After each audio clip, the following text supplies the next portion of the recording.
Move the microphone in a little bit. Alright.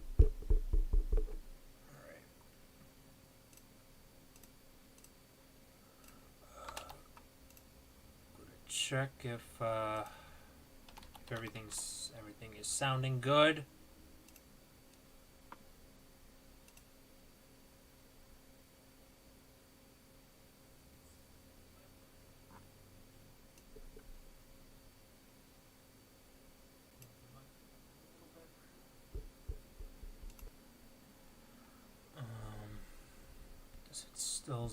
Is it sounding okay? Sounding okay?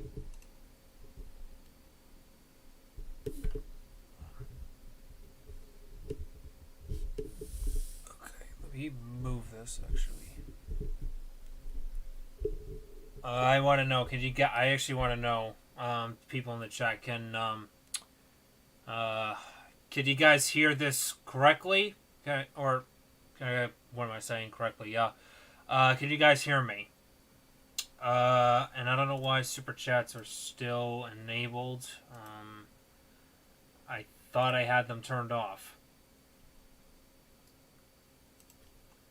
I thought I had them turned off for a second. Because I am not trying to get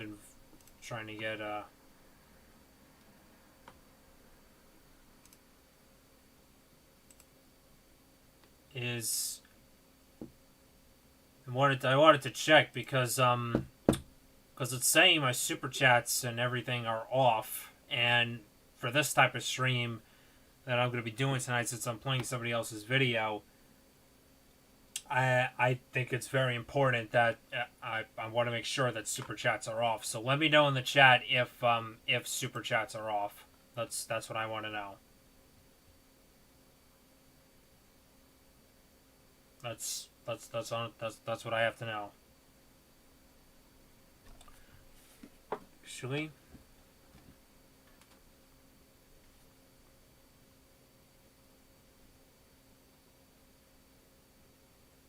I got one yes. I got two yeses. So super chats apparently are off. Okay. Well, that's perfect. At least you guys can be able to hear me. But anyway, guys, we are here tonight once again for another rewatching live stream, and we're once again going to be watching another old NASCAR race. And in the last one, which was back on the 4th of July, we watched the 2006 Daytona 500, and thanks to all your suggestions that you guys have left me for future videos and everything. You guys apparently seem to really like the last time I did this, so you guys are getting it again today. But yeah, hold on really quickly. I'm going to be setting up my thing so I can make sure I can keep reading. So I can actually keep reading the chat. So I won't get get lost on that once we go live, or once we get things rolling here. But anyway, okay, saying hi to Miami Marlins fan 2020 DNG, aka the guy who actually suggested this race tonight, and yeah, shout out to him. Classic pizza trash watermelon animations with that really creepy Perry the Platypus profile picture. What's up? Blue Flames, Josiah Wenger, Mickey Movie, Justin Baker. Here's an honest question. Do you believe that Jimmy is the most underrated NASCAR champion of all time? I mean, if I'm being truthful, I am. To be truthful, I think really Jimmy Johnson is the most underrated NASCAR champion because he's literally won in like 3 different cars. He's won in the Gen 4, he's won with the COT, and he's won a championship with the Gen 6 car. I mean, honestly, I mean, what when Dale Earnhardt and Richard Petty they won won their championships, it was mainly like one or two makes. Johnson did Johnson had like three different cars, and he still managed to get a championship somehow in each one of them. All right. What else? JB NASCAR, NASA 20, LI Stop Motion Series, JB NASCAR Fan 48. Do you like my avatar? Blue says Miami Marlins fan. As a Mets fan, not really, but you do you. Congrats on making the postseason. But trust me, 2021, Uncle Stevie's got us covered. LFGM baby. Hold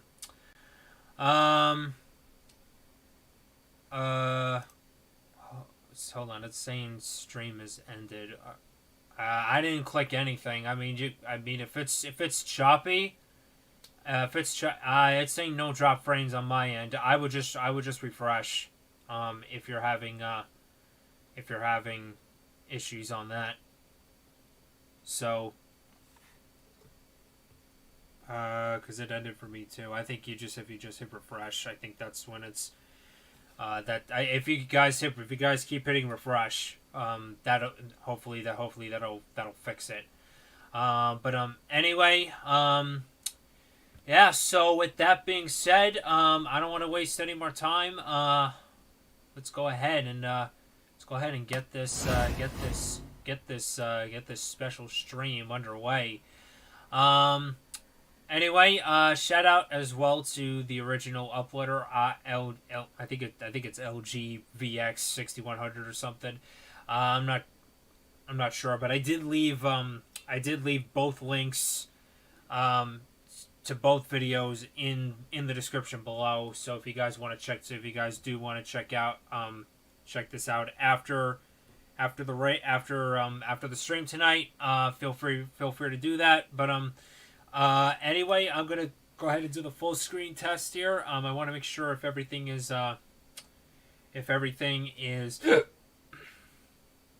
looks fine on this end. Okay. Okay.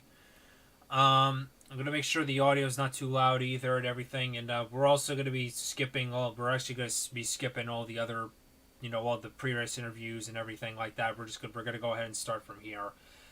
So there's that. But anyway, with that being said, I mean, we had a very successful stream the last time we did this. Hopefully we have another one, and if we get new people in here, I mean, if you guys want, share this stream to all your friends. I'll also actually be sharing this. Hold on, I'm gonna be sharing this really quickly also as well in the Discord server, because I'm going to be once again sharing this in the Discord server, which you have not already.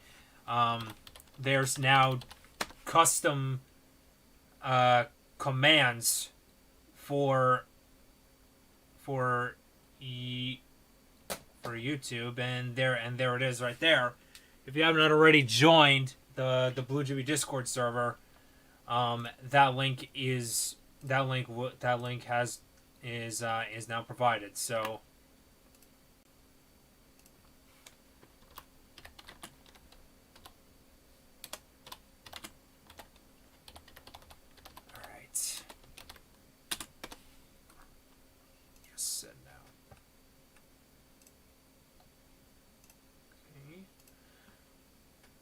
now we'll do that, and okay. All right. So with that out of the way, let's go ahead and get this rewatching underway. Now I haven't seen this race in a few years. So, or actually since the day I actually watched it back in 2006. So, so we'll. So I mean, hopefully I'll recognize some things. Maybe I won't. But anyway, figured I'd give you guys a little bit of content here tonight. Since it is almost Thanksgiving, and yeah, really am thankful for all you fans of mine, and yeah, hope you guys all stay safe, especially during this holiday. I mean, normally if this, if this was just any other normal Thanksgiving week, I would probably be getting ready right now to head to the Macy's Thanksgiving Day Parade again the next morning. So and once again make another vlog for you guys. But alas, here we are. Spectators are not allowed for tomorrow's parade, and it's also gonna be raining, which sucks. But it is what it is, and hope you guys all have a very safe Thanksgiving, and yeah. That being said, let's go ahead and get this race underway.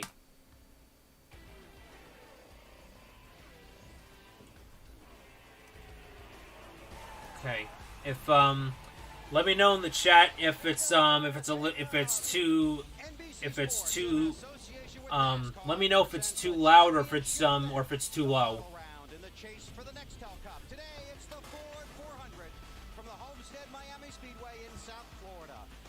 Sunny skies, temperature in the mid-70s. The place is packed. The teams are ready.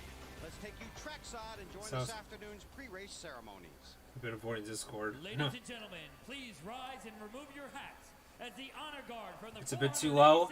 Fighter Wing okay. at Homestead Air Reserve Base presents our national colors. Great. Now please remain standing as Miss Florida USA 2007 Jenna Edwards offers today's invocation. Please join me in prayer. Good and gracious God, we thank you for providing us with such glorious weather for this wonderful event today.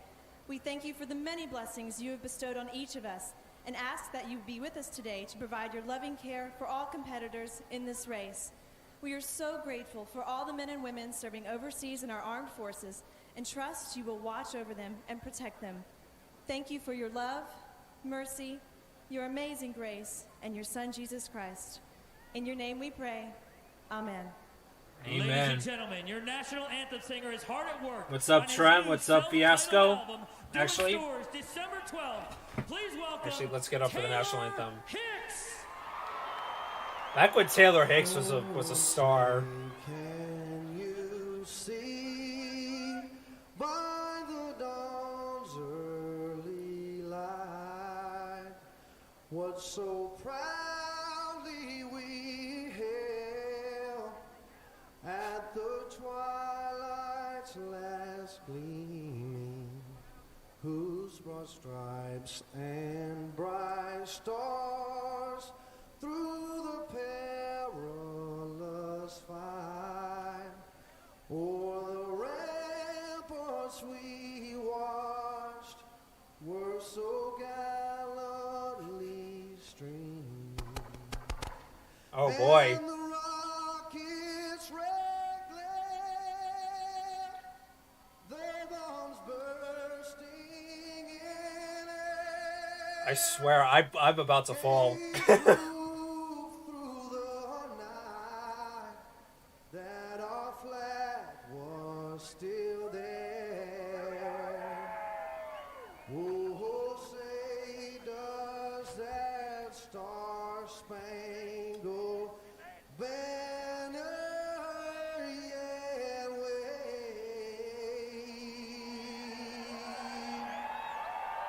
o'er the land of the free? Yeah.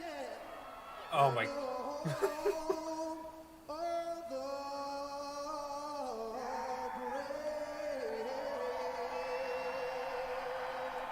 Didn't have to go over the top there. These are the most nerve-wracking moments. I see nipples. That's a nice compliment there, Trent. Can only wait, wonder, and worry. What will happen to us? What's up, Fiasco? What's up, Fiasco? The Command. Hope your iRacing stream's going well. The 48 team of Chad Canals and Jimmy Johnson. So before you Race the huddle beard. along pit Yeah. road. Today, they chased the 2006 NASCAR Nextel Cup Championship, #1 in the point standings. Hi, everybody. Bill Weber along with the real Wally Dallenbach and Benny Parsons. Thanks for having us in for the race. Jimmy Johnson leads Matt Kenseth by 63 points. If Johnson finishes 12th or better, he clinches the cup. Benny, you've been there. What's going through his head? Oh, he is so nervous now. Did you see him when he kissed his wife, Chandra, before he got in the race car? He lingered on that kiss. As a matter of fact, he kissed her twice.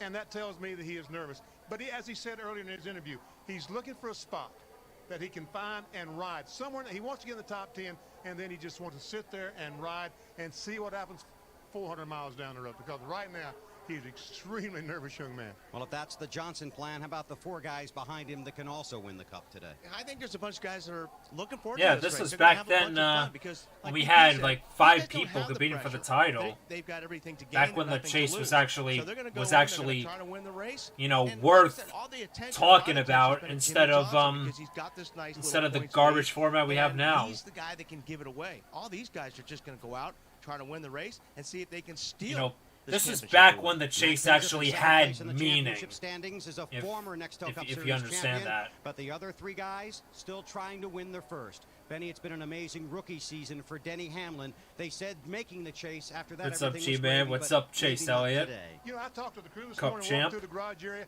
and Caleb, they what's really up? truly believe they're going to win the race today. They said they're going to wear him out. Now, not starting well, starting 33rd.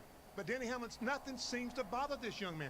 For a Rebestos rookie, I'm amazed. 24 at race his fan composure. forever. And we saw how strong What's Kevin going on? Harvick is running even this deep into the chase. He's got a shot at it today. Absolutely, and these guys are riding on a high. I mean, they've been so good this year. They've turned this operation around, and Kevin Harvick is having fun. It's a really different Kevin Harvick than we've seen at Childress Racing over the last few years. So, yeah, these guys, there's going to be a lot of fun racing going on. It is. It's going to be a blast this afternoon. Winning and it's is not more- just the winning is drivers. more important. Remember the crews on pit road. You can't make a mistake down there. Yeah, and the ask Kevin drivers Harvick can't that. speed. Ask Kevin Mistakes Harvick that today question. could cost you the cup.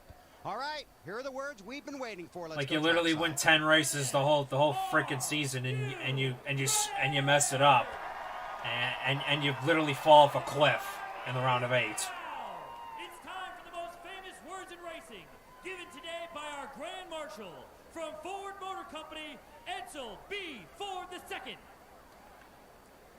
To the drivers of the Ford 400, gentlemen, start your engines. Now, that was just a generic command.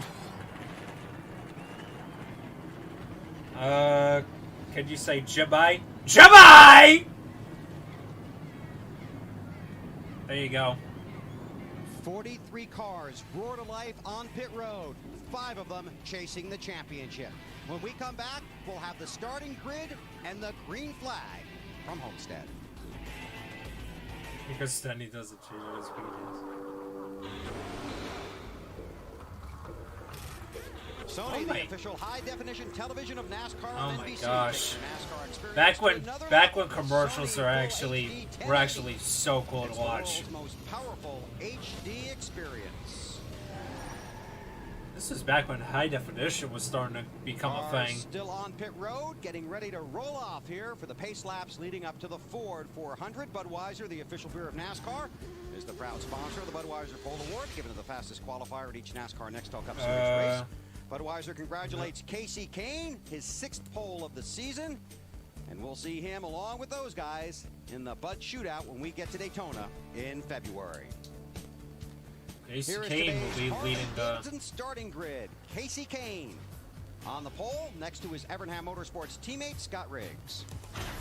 This was actually that was actually this is actually Scott Riggs' best year, and after that he just fell off a cliff. In row 3, Jeff Burton alongside Brian Vickers in his last ride for Hendrick Motorsports. Oh yeah, Brian Vickers' last ride for Hendrick Motorsports. See ya, Brian. We're not gonna miss you. On the outside, J.J. Yaley, the 18 car.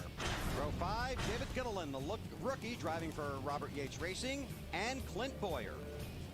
Another rookie on the inside of row 6, Reed Sorensen. On the outside, Jeff Gordon. In row 7, Joe Nemechek. Joe And one of Jr. the in 5 row men 7. eligible for the Cup today, Dale Earnhardt Jr. He's 5th in points. The guy that's got the pressure on There him. we are. On the inside of 8, Jimmy Johnson on the Oh outside. no, Newman's next to us. In row 9, Mike Bliss and Sterling Marlin. Second in points, Matt Kenseth's on the inside for Roush Racing. On the outside in the one car is Martin Truex Jr. From back to row 11, you'll find Tony Stewart. He's next to Greg Biffle. And as we take a look at the rest of today's starting grid, BP's on the radio. Hey, Greg Biffle, Benny Parsons, you got me? Back with Reed at potential. Yeah, I know. Okay, going for 3 victories in a row at Homestead, Miami. Can you pull it off? Paul Menard's in this race. It's the same car I've won the other 2 with, and One Pablo Montoya, yeah. about a 10th place One car. Pablo Montoya, yeah. Now we're talking. Now we're talking. So how do you play it? Do you just kind of lay it back? Or you try to go to the front early? Well, I'm just going to try and pick my spot here and, just see how the car handles and work on it under the cautions, trying to work my way up into the top 10 and just see what I can do with Tony Raines in this race. Well, good luck, Greg. Good luck to your dad. Well, Trump, there's your Jamie Mack, second to last. His dad is, got some health issues right now, and Greg said he flew him home Tuesday from Phoenix, but looks like he's going to be okay. Okay, that's good. Larry Send along Carter, our what a best wishes. Chad for Take a making look this at the field. guys that didn't make the race. Clint Boyer, Robbie Gordon. Oh, 7 Michael. for an engine. Oh, Michael Same for Waltrip the didn't 07. qualify. On Bruh. the track, warm up. Big day Mikey. down on pit road. A lot Come of stories down there. on. Let's get started with Marty Snyder. Indeed, Bill, and Matt Kenseth has the very first stall on pit road today, which will be an advantage because he can get to his pit stall early. In their team meeting today, Robbie Dude, Gordon I told would his ki- guys, I would "Our number honestly one kill goal today is don't to lose have- focus. I- No matter what happens today, I would remember, kill this to is have one of these our to best have these seasons ever. graphics We're back. second in the I would championship kill to have heading these to the graphics final back. race of the season, so don't forget that this has been a good season for us. Number 2, be in position. If something happens to the 48 team, make sure our team is in position to take advantage of it and maybe win our second championship. Matt? Marty, the team with the least amount of pressure would have to be Denny Hamlin and the 11 FedEx team. They have far exceeded any goals when they sat down at the beginning of the year. And looking at what happens this year, twice they've gone to victory lane in points-paying races. They saved their favorite race. Oh, yeah, car wasn't- that pulled wasn't the Denny winner Hamlin for in this the season championship? finale. Knowing that really anything that could happen today Wasn't is it- bonus, wasn't- could be a wasn't huge Denny Hamlin in this historical day. championship as Denny, well? though, he had an early draw in qualifying, starts 30-30. Told me the biggest thing about the beginning of this race is just to be patient. Work his way to the front. He says the car is absolutely awesome. Dave?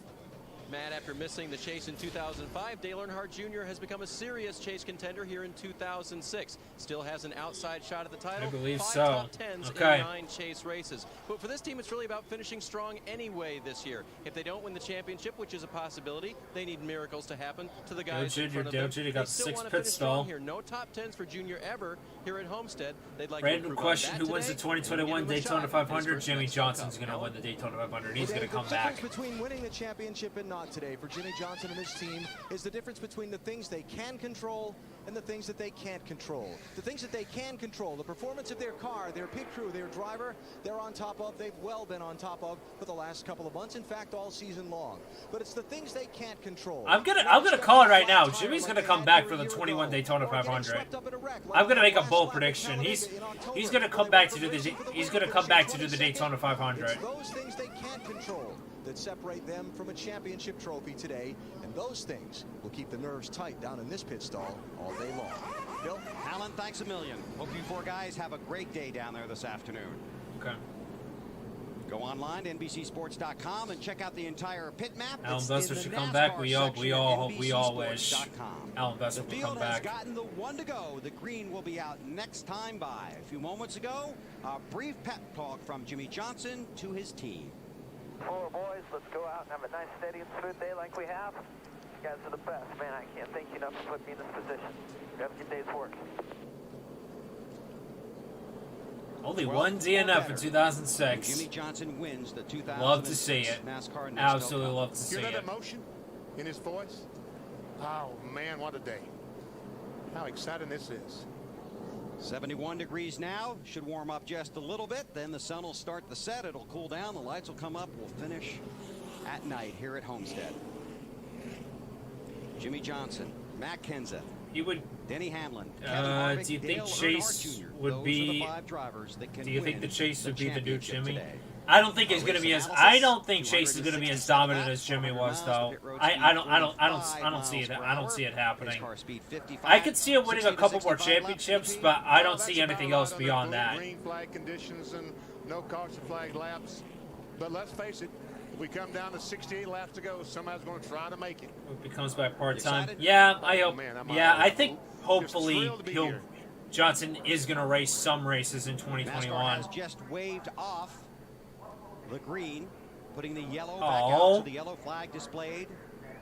Debris was spotted between turns 1 and 2. Bruh. Exactly right. Bruh. Rodney Wise gets the privilege of waving those flags today in the final race of the 2006 So we get to do this again. So the field will get the 1 to go one more time, then make the 1.5 miles here at Homestead. Should we race the Indy 500 next year? To make this one of the most competitive circuits no. in NASCAR. Jimmy said he's not ready for he said he's only going to do he's only doing the road courses, but I think I could see him definitely doing an Indy 500 in the years to come. And when he does, you already know that I'm getting a plane ticket, and you already know I'm going to be there when it happens. But the last time, no exceptions. The bottom of the racetrack is banked 18 degrees. The middle is 19. The top is 20. So pick a groove. Whatever groove your car seems to like, that's the groove you run in.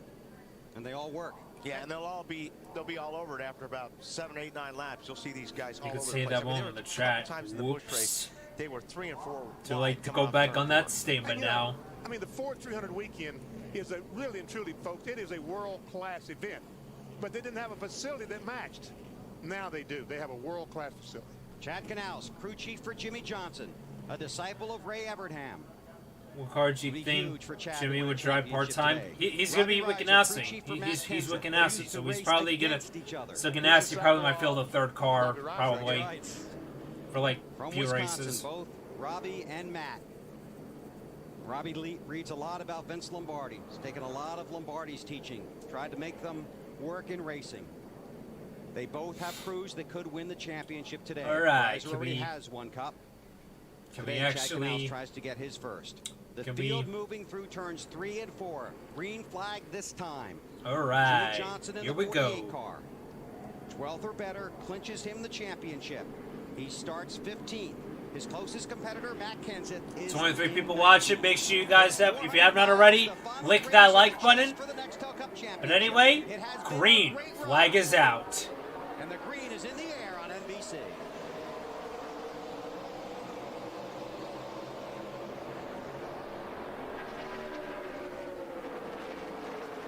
And Kane is long gone.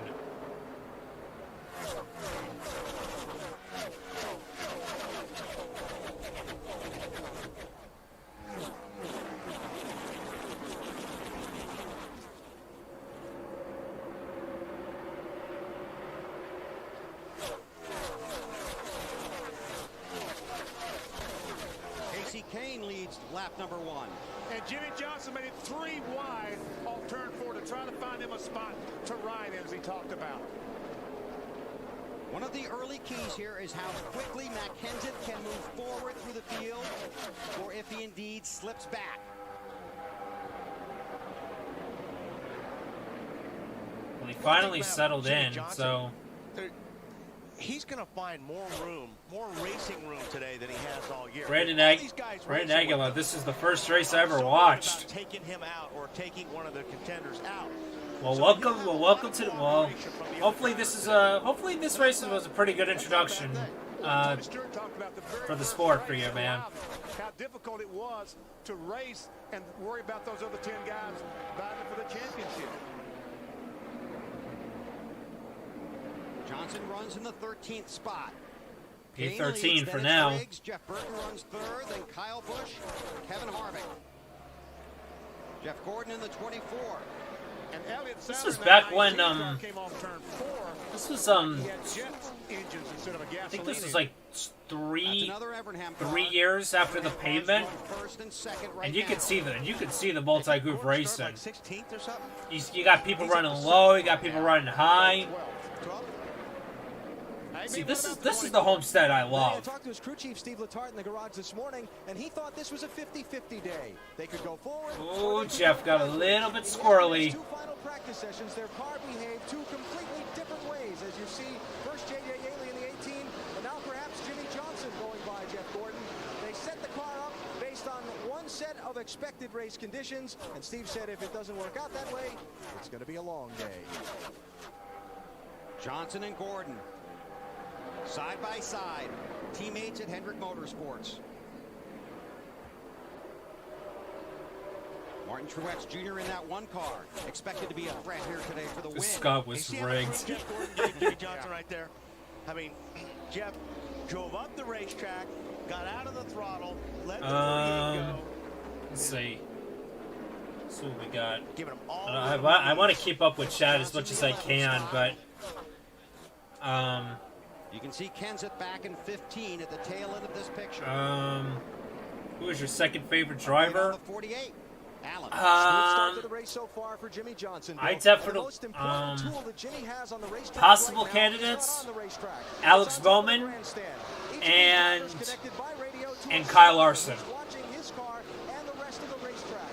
Jimmy's spotter is Earl Barman. He's a longtime veteran at it. Did it for Rusty Wallace for many years. Right now, Earl very calmly, very soothingly telling Jimmy when he's got traffic around him, and like there, when he's clear of other cars and has room to move up and change lanes. Earl Barman, one of the most important people to Jimmy Johnson today. And now, 10th position now for Johnson. And now, Bobby Labonte. And the 43 car, Bobby Labonte. Oh, that is Kurt Busch. Oh man. We see some damage to the left rear. Yeah, Kurt Busch had a terrible 2006 season. He's coming off that speeding violation the previous year. Had a oh my God, Kurt just took off, got into the wall. And Bobby ran into Kurt. Yeah. And Bobby ran into him, and the round he went. That thing, I'm not sure that thing cut a tire or something broke, because that car shot up the racetrack. Well, Don Miller, the oh my God, Bobby, manager of Penske Racing, told me this morning that the 2 car had to set up completely out of the box. They just wanted to try some things for my 2007. And you had so much. Bobby had so much more room to avoid that. Yeah, because that car just shot up the racetrack like either something broke or something happened bad. They normally don't take off like that. Safety crew at Bobby Labonte's car. He's unhooked the safety equipment and now. Kurt Busch did win at Bristol, yeah, but other than that, it was an absolutely terrible season for Kurt Busch. If you watch Black Flags Matter's video, Bad Seasons Kurt Busch 2006, you'll understand what I'm talking about. Certainly not the way he was hoping to end the 2006 season. I talked to Dale Inman this morning. Yeah, Busch was a bit of a hothead too. I mean, he was on the track, both on and off the track. Richard and Dale worked on Richard's dad's car, Lee Petty's car. I think the peak of Kurt Busch, though. I think honestly the peak of Kurt Busch was when he was with Phoenix Racing in 2012, and he had so many sound bites on the radio. That was, oh my God, peak Kurt Busch, absolute peak Kurt Busch. Lowest of lows in performance, but the highest of highs in aggression and personality. Just 8 laps in, working our first caution period of the Ford 400.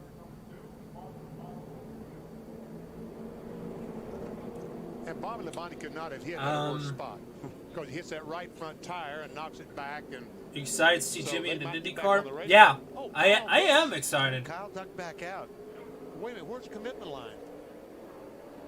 He was very close to it. Wait. Of course, under caution flag.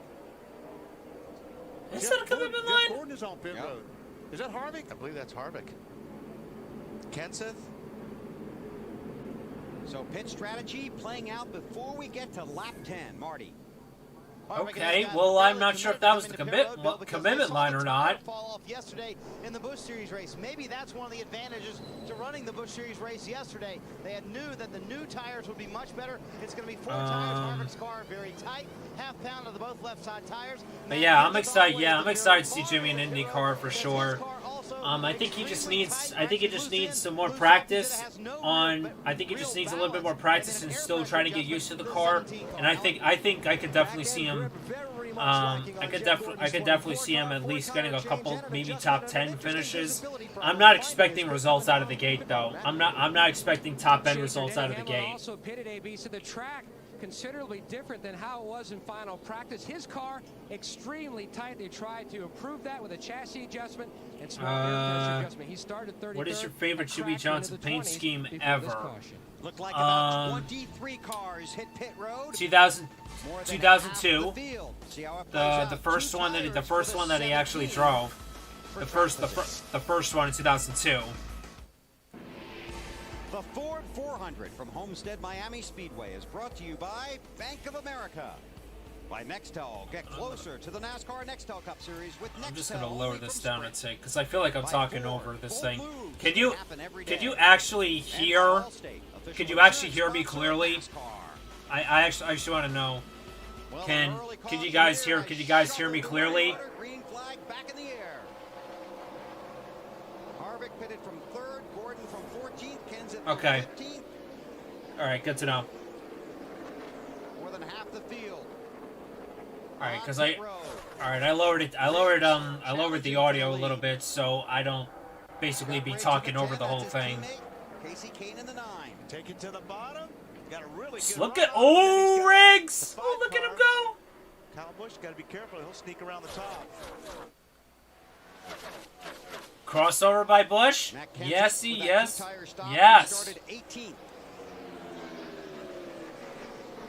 Got 5. Kyle Busch is going to take that 2nd spot away.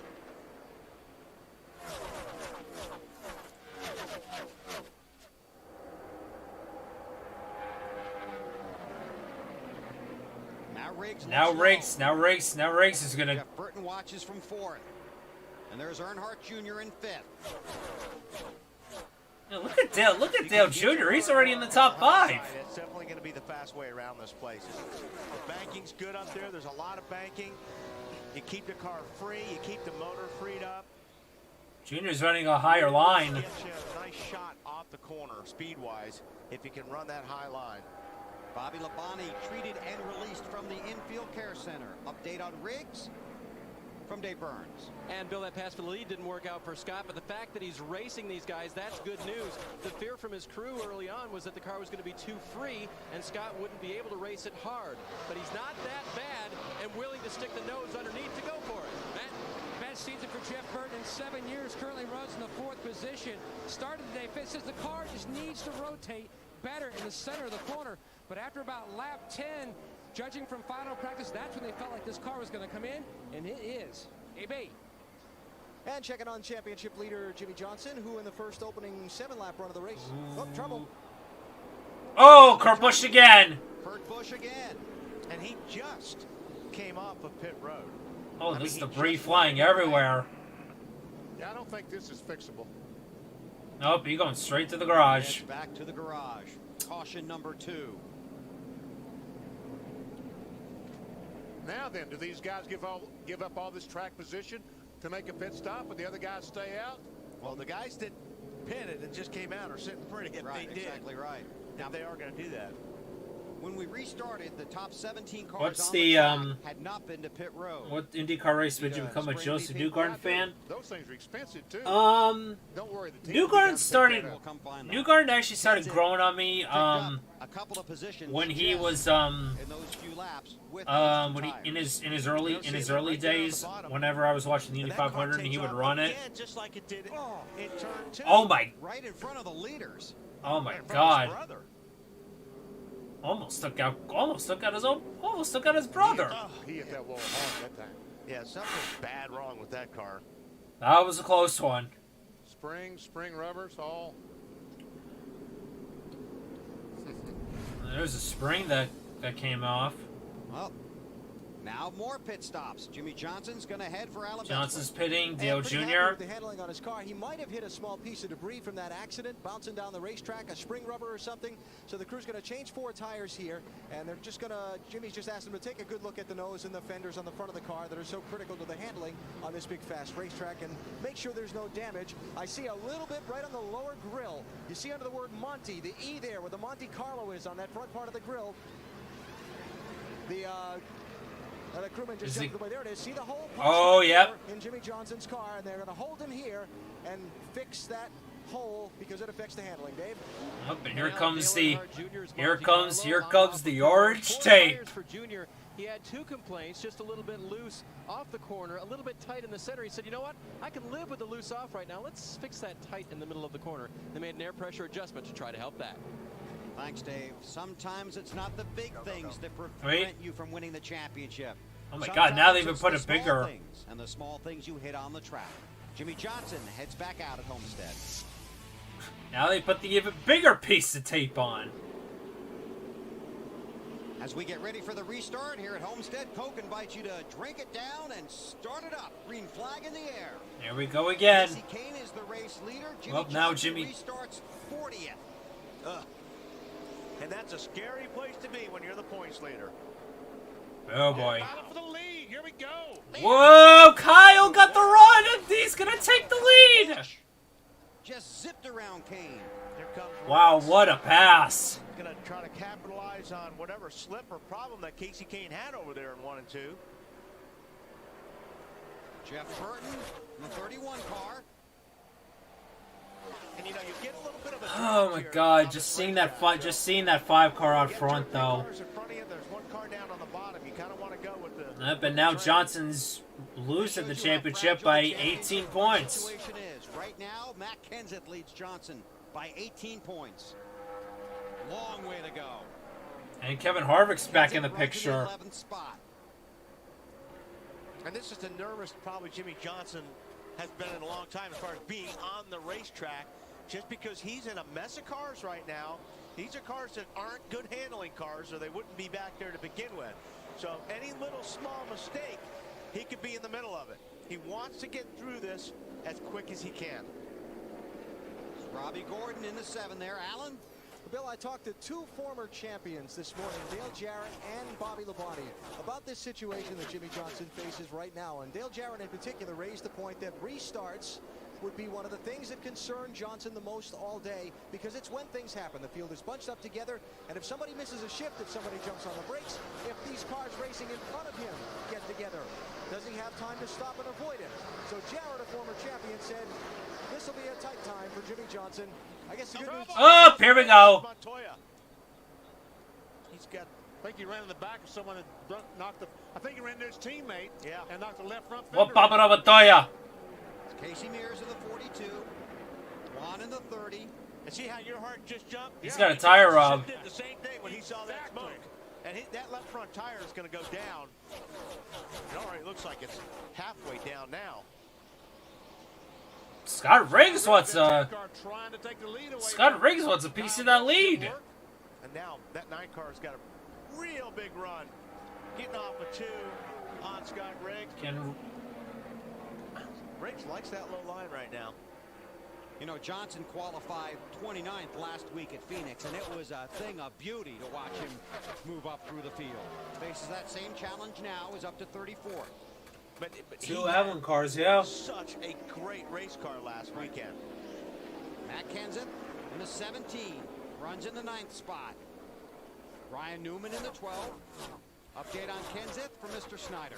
And he is facing the same situation Jimmy Johnson was earlier. Restarted 18th, has made his way back up through the field a little bit on 2 tires. He said earlier it felt like there was no balance. Took 2 tires on the last stop. He made an air pressure adjustment, trying to get the car a little bit better for Matt. You see he's made his way into the top 10, trying to race as smart as he can and stay as far ahead of the 48 as he can as well, Bill. Marty, I know you had a long conversation with Robbie Reiser, his crew chief, this morning, and there was an air of optimism in that hauler this morning. Absolutely, because they found something that finally worked for them after weeks and weeks of struggling on this 17 team. They found a Will setup that Newman win a worked for them. championship? Kind of ran out of time and happy hour, to be It honest with you. ain't happening, bud. A little bit more, but they were just so happy to give Matt something that he liked that they were really excited for today's race. Kenseth won the Busch race here yesterday. Runs in the 8th spot. 48 cars splitting 2 cars right there, getting off before. So Jimmy Johnson's car must be pretty good if he's driving in between guys like that. Up to 29th now. Back up front, the teammates. Here we go again. Riggs in the 10, Kane in the 9. This is second behind race leader Kyle Busch. Kane has had a fabulous season. 6 wins, made the chase. Dave? Hey, Bill, did you notice how Evernham cars qualified first, second, and fourth? Yes. They had a very good weekend in that department. Elliott Sadler being the 4th place qualifier. Crew Chief Rodney Childers on the 10 car told me this morning, you know what? These cars all have completely different setups. They're the same chassis, same bodies, but the drivers all like something a little different. Guess what? They're all fast. Each driver's got a little different feel. And they run maybe a different line. And if you run different lines, like we all know, Casey Kane likes the high line. You need a little different setup if you're going to run the high line. Did you watch the 2011 Indycar race in Las Vegas? Yeah, I did. 27 laps in. It was absolutely horrible. There's Kyle looking to put one more win on the board. I can't believe it's next year is going to be 10 years since Dan Weldon has passed. Matt Kenseth runs in the 8th spot. Won the championship in 2003 with just 1 victory. Has 4 wins this year. He's chasing his 2nd championship. See how it unfolds in the Ford 400. All right. A lot of awkward silence. Oh, there we go. 33 laps complete in the Ford 400. Homestead, And Miami Kane Speedway in is South Florida. his Kyle catch. Busch in the 5-car leads Casey Kane in that 9 machine. Casey. Scott Riggs, Jeff Burton, Greg Biffle, the top 5. Time to work in our singular race talk question. What was the biggest story of 2006? To vote, text the word race to 191. Oh my God! Back when you actually, back when you had to like use your phone, you know, Congratulations to Tammy you had like Street your of South little Bend, flip Indiana, phone and the everything, singular race talk or like your old sweepstakes BlackBerry, winner. and You got your you had answer to picked out? text in your answer. Oh man, I certainly do. those bring me back to the Kyle good Busch with a days. strong ride here early in the Ford 400. Now there is Jimmy Johnson. He has just gotten past Dale Earnhardt Jr. for the 21st spot. And very similar to what we saw last week, after that extended pit stop to fix the damage on the nose of that car, he has worked his way patiently through the field. And we Back see to so the many points guys lead we running go. the high line. Kyle Busch, Casey Kane running extremely high on the racetrack. But look at Jimmy, right down in that 18 degrees of banking, and he's making it work for him. And this is what he wants. He wants this thing to stay strung out, stay green, so he can catch a car and pass them one by one. He doesn't want to be in those big packs anymore today. You know, that 3 and 4 wide in front of him, that's not any fun. What's up, class? What's up, Classic? Thanks for tuning in tonight.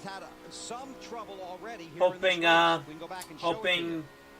Yeah, we saw the 30 car Hope you enjoyed this. Left Hope you front enjoyed the smoking. stream tonight. The front Texaco car is Thought 42, the back one Montoya. you know, we haven't done one of these in a while. Thought I'd bring it back tonight. And if you guys do want to if you guys want more of this, just let me know.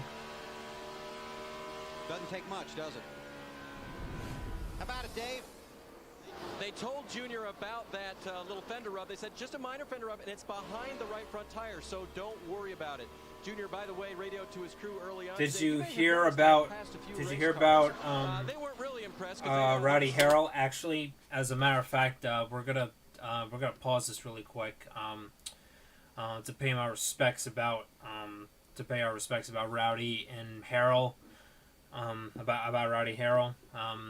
Both him and his wife, which, in case you don't know, Rowdy Harrell, he was a tire carrier for Alex Bowman's crew, and last night they were both involved in a car crash, and as a result, both of them were killed. So So it's been a pretty sad, it's been a pretty sad time for Hendrick, for everyone in the Hendrick organization. So, so my thoughts and prayers are with you, Rowdy, and with the entire Hendrick organization. I'm sure this is a bit of a hard blow to those who knew him best, and especially to his friends and family. So we're definitely so I figured I'd pay my respects to Rowdy Harrell. So with that said, let's get back to the race. Long race, but you might have noticed, Bill, that he's passed a few race cars since that restart too. Restarted 32nd, he's passed 10. That's a few. More than a few. Earnhardt Jr. Goes by David Strimmy in the 40 car. Just one win this season at Richmond. Made the chase, started the day 5th in the championship standings. On board with Earnhardt. Runs in the 21st position. 193 miles an hour when you let off the gas. Top speed going into 3. Better him than us. I wish the Homestead today would be like that. Greg Biffle moving Ooh, forward. Greg Biffle now. Coming to Homestead, BP? Oh, he loves this racetrack. Up to 3rd. How about it, Dave? And Greg told BP just before we got going green there, this is the same race car. Biffle told his team this morning, boys, I think we can spank him. Biffle's running very well. Started 22nd all the way up to 3rd. That's that 3rd position from Scott Riggs. But he hasn't made that first pit stop yet. And this thing has a green flag look to it for the time being. So all these guys have to stop on the green flag, then the caution flag come out to put them in serious trouble. 2 drivers still eligible for the next Tuck Up Championship today. Ooh, that's a little bit tight there, but Johnson clears them. Rookie Denny Hamlin. Boy, Johnson's car does look good down there on the bottom. It's got a lot of grip down there right now.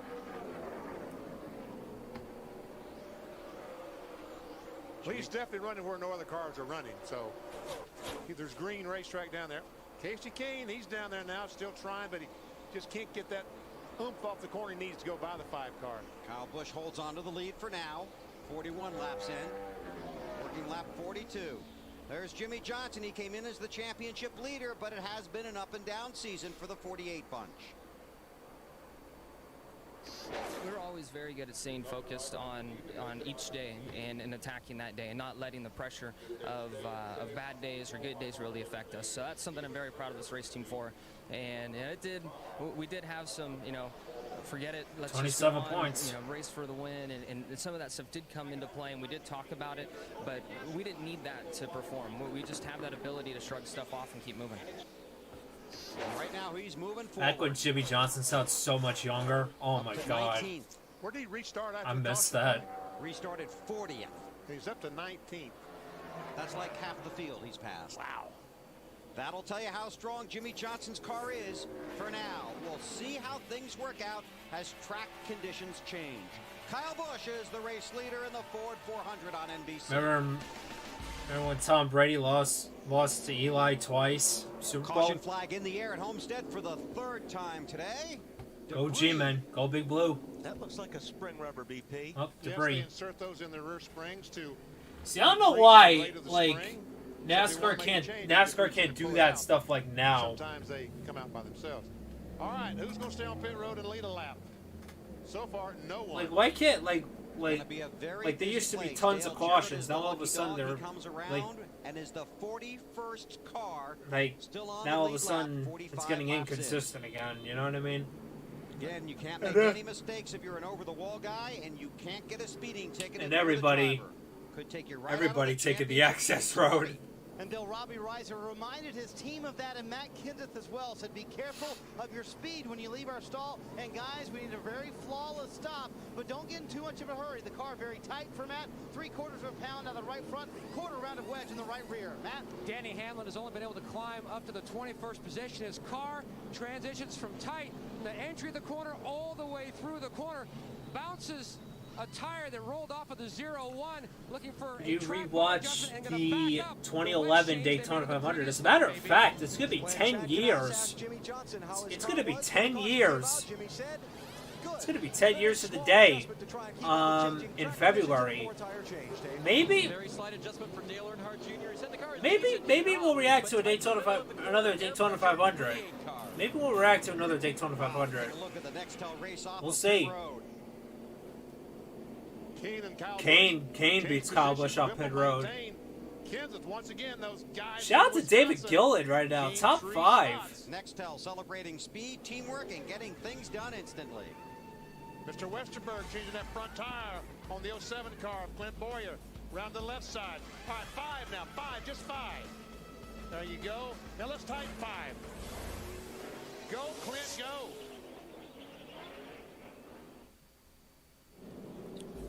NBC Sports at the Ford 400, the season finale in 2006. All right, so we got about half an hour until the next video.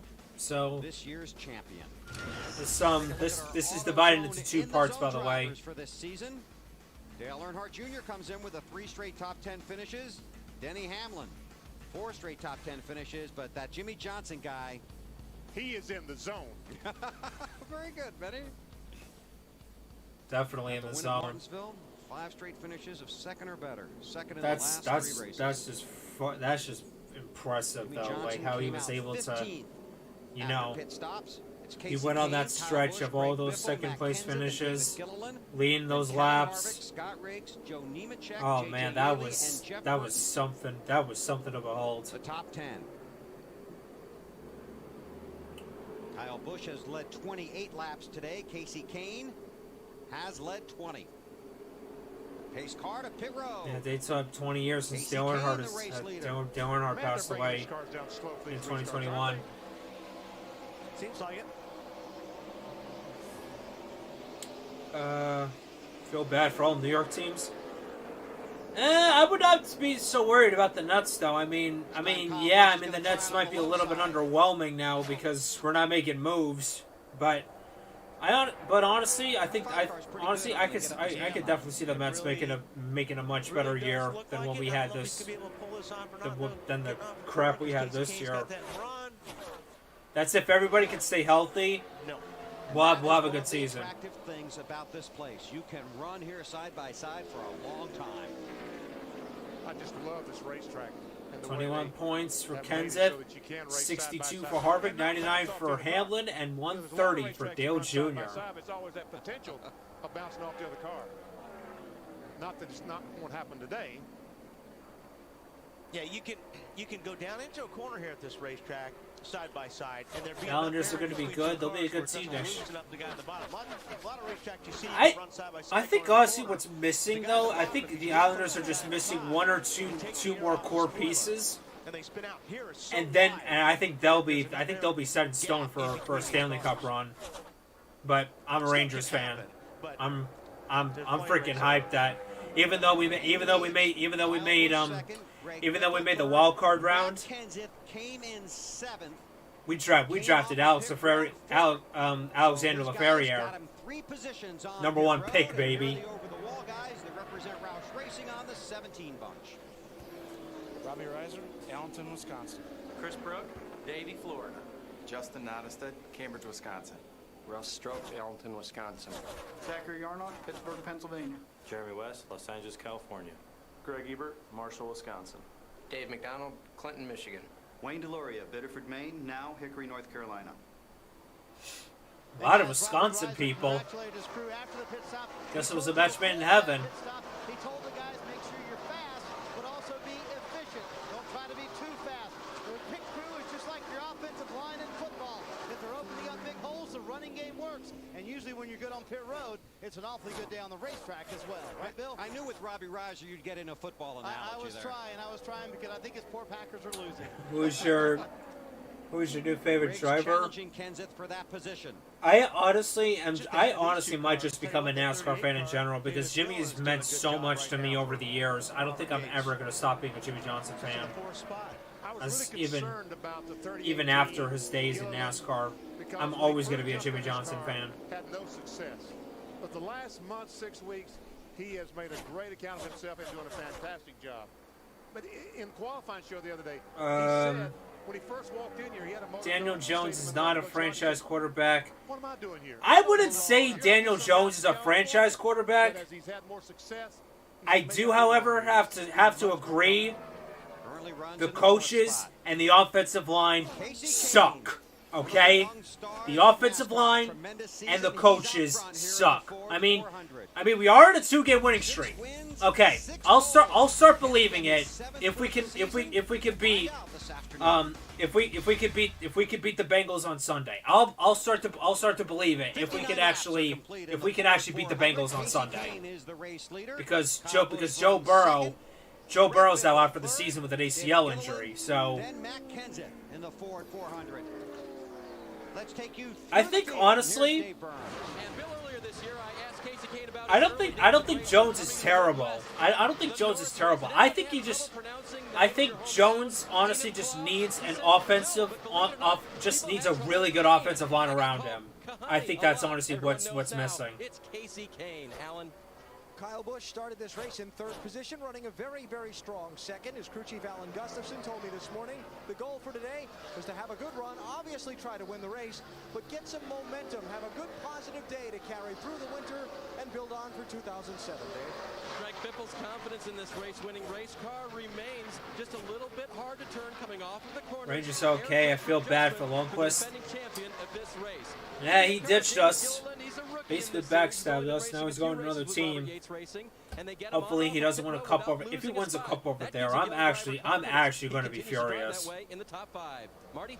Well, David, we told you earlier, handling-wise, Matt Kenseth was dealing with a car that's a little bit too Do you still have nightmares watching Ryan Newman's wreck? One thing they're a little concerned about, he's having some radio issues with hearing. Not really, but you know, just the thought about it, you know, it's scary to think of. I still can't believe he walked away from that crash. I mean, he's a warrior. Scott Riggs started this race on the outside of row number 1. Lost a few spots on pit road during that last transaction. They made an adjustment to help his car turn across the center, but they lost time. They're training a new tire carrier after one was dismissed a few weeks ago for that incident at Texas. Marty? Dave, terrific run. Still got But anyway, it is just after now 9 o'clock here on the East Coast. 7 p.m. on the West Coast, and 8 Central Time. But anyway, to those who are new and who haven't done already, we're rewatching the 2006 Ford 400, the first of 7. If you have not already, we got 20 people watching, 30 likes. But still, if you have not already, make sure you guys hit that like button. It really does help the channel out a lot. And said the car is just not running down the straightaways. Feels like he's a little down on engine horsepower. Other than that, handling-wise, starts out extremely loose, hard to hang on to, but at the end of the run, comes to him much better than Matt. Rounding out the top 10, it's a 0-1. Florida's Joe Nemechek. 4 years ago, he finished 2nd here. Right now, he's running Lucas Gaming, you're gonna have to give me a source in order for me to believe that. You're gonna have to give me a source.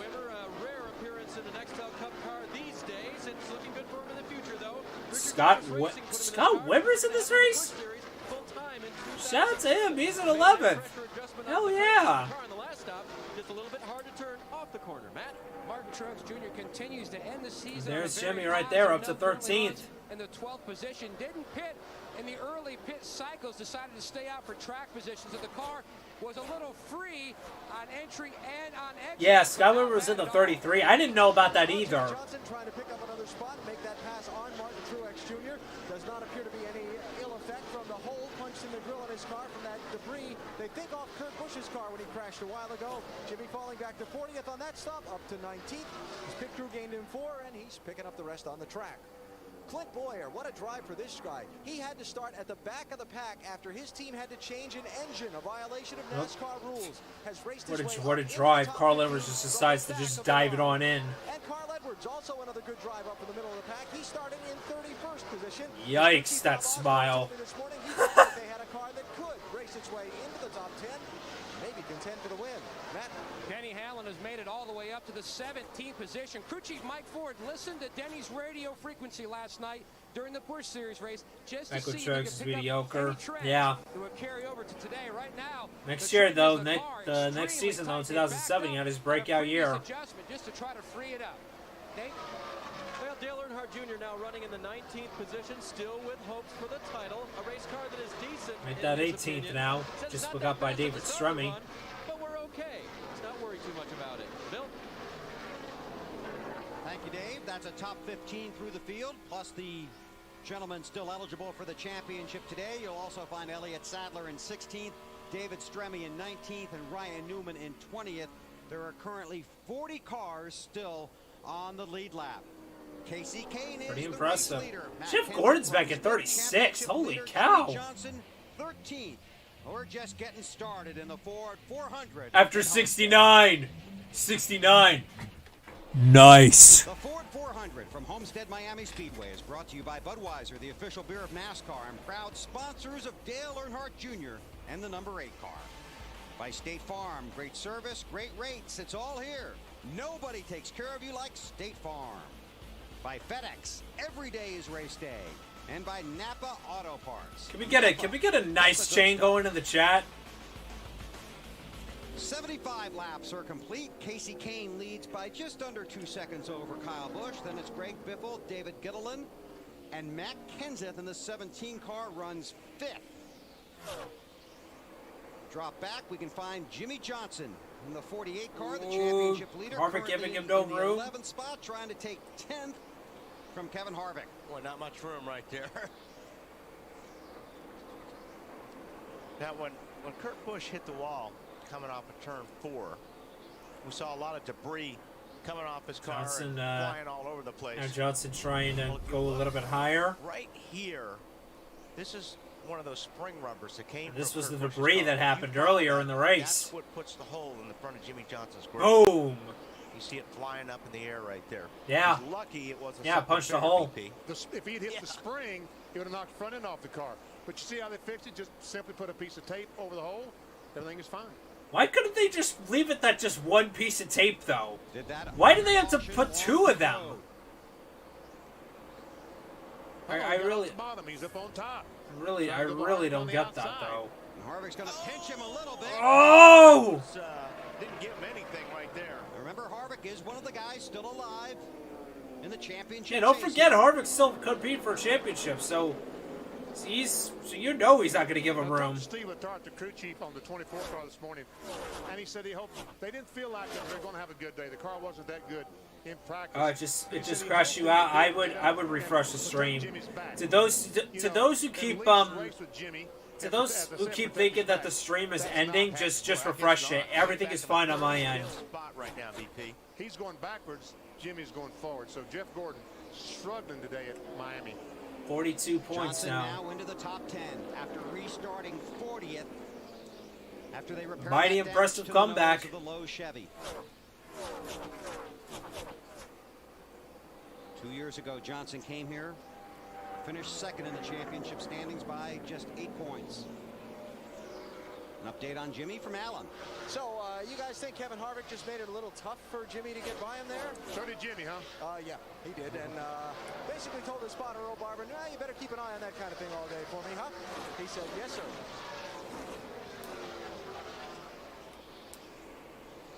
$80 laps in. I don't know if I said everybody was going to be nice to him. Certainly the four guys. Most people. Yeah. Certainly the 4 guys racing for the title are going to race him as hard as they possibly can. You're darn right. Joe Jr. trying to make something happen now. He's in hog heaven now. He's up in his favorite high line, right on that gray stuff, going somewhere. This was back when Dale Jr. was running the Larson line. How about the 99? Allen just got zipped by the 8 there. Yeah, but still having a pretty good day. You know, we're talking a lot about the championship, and rightfully so. It's the headline story of the day. But there are a lot of guys out here, like Carl Edwards, who needs something today. He needs a win, or 2006 is going to be an offer. Driver that won 4 times a year ago. His last try this year, he really wants a victory badly. Dave? As for the 8 car of Dale Earnhardt Jr. Guys, remember, this was the car that bounced around at Texas, bounced off the wall when he got in contact with Clint Boyer, bounced through the infield later in the day, and it was that second impact with the little quarter mile on the infield that really hurt this chassis. They replaced both the front and the rear of the car, turned it around in 3 days, and got it ready to go again because Junior likes it. It's running pretty well today. Good look at Junior. That last lap, he was the quickest car. Ethan Trendler, what's up? 83. Thanks for tuning in. 267 laps here in the Ford 400. Casey Kane, the race leader. Kane, the leader on the track. Johnson, the leader in the championship standings. When he grew up, he wanted to be a fireman. Then he got the racing bug. Won his first championship on 2 wheels at the age of 8. Chasing another one now on 4 wheels at the age of 31. 88 laps are complete in the Ford 400. Casey Kane continues to lead. The Busch season ended here last night under the lights. Kevin Harvick won the championship. An impressive 9-win season. The 2006 Busch Series champion. JJ Yeley finished 5th in the standings, Leader, but yet finished 1,000 points behind.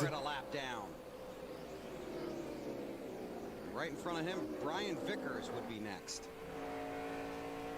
Tell you a couple of things developing here. One being how fast the 8 car of Dale Earnhardt Jr. is.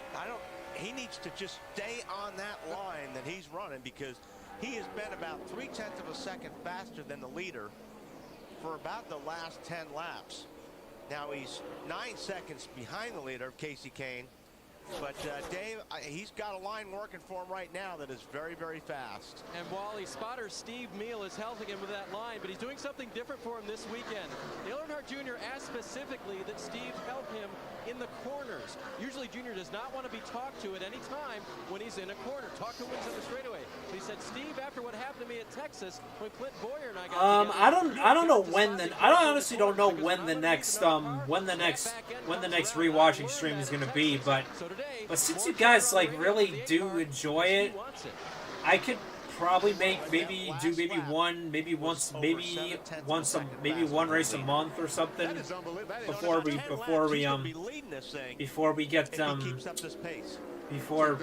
NASCAR season happens. So we'll do one in January. We'll do one next month, and we'll do another one.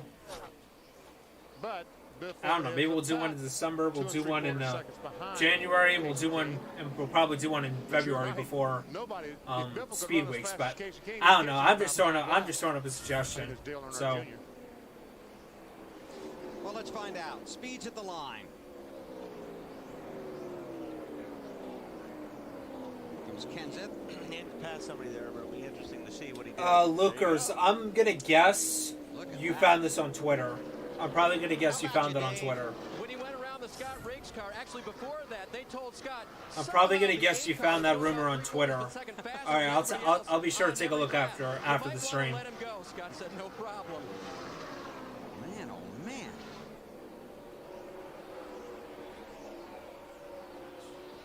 And he has moved up to 3rd in the championship standings. Still a distant 107 points behind, now 103. And that is so thrilling for Dale Earnhardt Jr. to run that line because, folks, he literally is, I would say, just a few feet from that outside retaining wall. And one little slip, he's going to go up and pound that outside retaining wall. But that's what drivers love. It's just that. Who's your least favorite driver? I mean, it's obvious by now who it is. See how close he runs up to that wall? I mean, I'm not gonna say it. I want the people in the chat. I want the people in the chat to say it. Plus, I guess that cushion of air in between the door and the wall might be helping a little bit. I want the people in the chat to say who my least favorite driver is. Until he brushes the wall, and that might slow him down just a little bit. Next one in line for Dale will you be getting more? Will you be getting more diecast soon? Yeah, eventually I am going to be getting more diecast. And you guys have been requesting like crazy for a diecast collection, and I've been laying off on that video for a long time. I'm finally going to get to it. I'm finally doing it. Okay.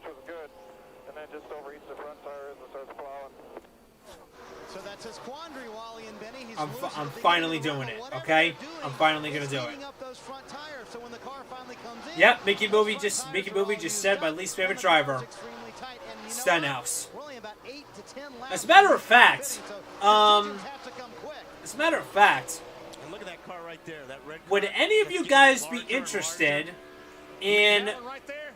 Would any of you guys be interested in? Would any of you guys be interested if I put this on the Teespring store? If I put this on my merch shop? Anyone but Stenhouse shirts. Anyone but Stenhouse shirts. Would you guys be intrigued? Would you guys be intrigued to buy those shirts? Bethel, Kyle Busch, and David Gittelin. Pit stops coming, maybe under green, in the Ford 400 on NBC. Oh man, you guys really are suggesting. I already know. I already know. I'm gonna get one. And speaking of the Teespring store, I actually got to start updating that.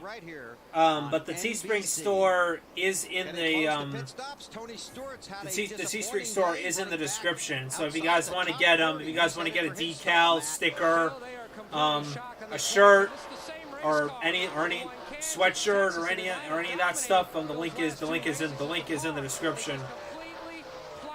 And the more wheel he puts into it, the worse it gets. They have made wholesale changes on their last couple stops, trying some. My friend said that they heard you. So waiting for a response. Okay. They had high expectations. I would give my soul to buy that. Matt Kenseth is. All right, you guys want it? You guys are gonna get it for Christmas. You guys are gonna get it for Christmas. I'll post them. I'll post the shirts after Thanksgiving. How about that?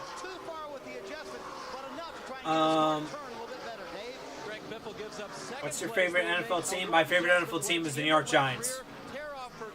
He was complaining that the car was a little bit loose off the corners. Again, giving up second place to come on pit road at this point. The shirts are not free though. Shirts are not free though. But if you do buy one, you actually are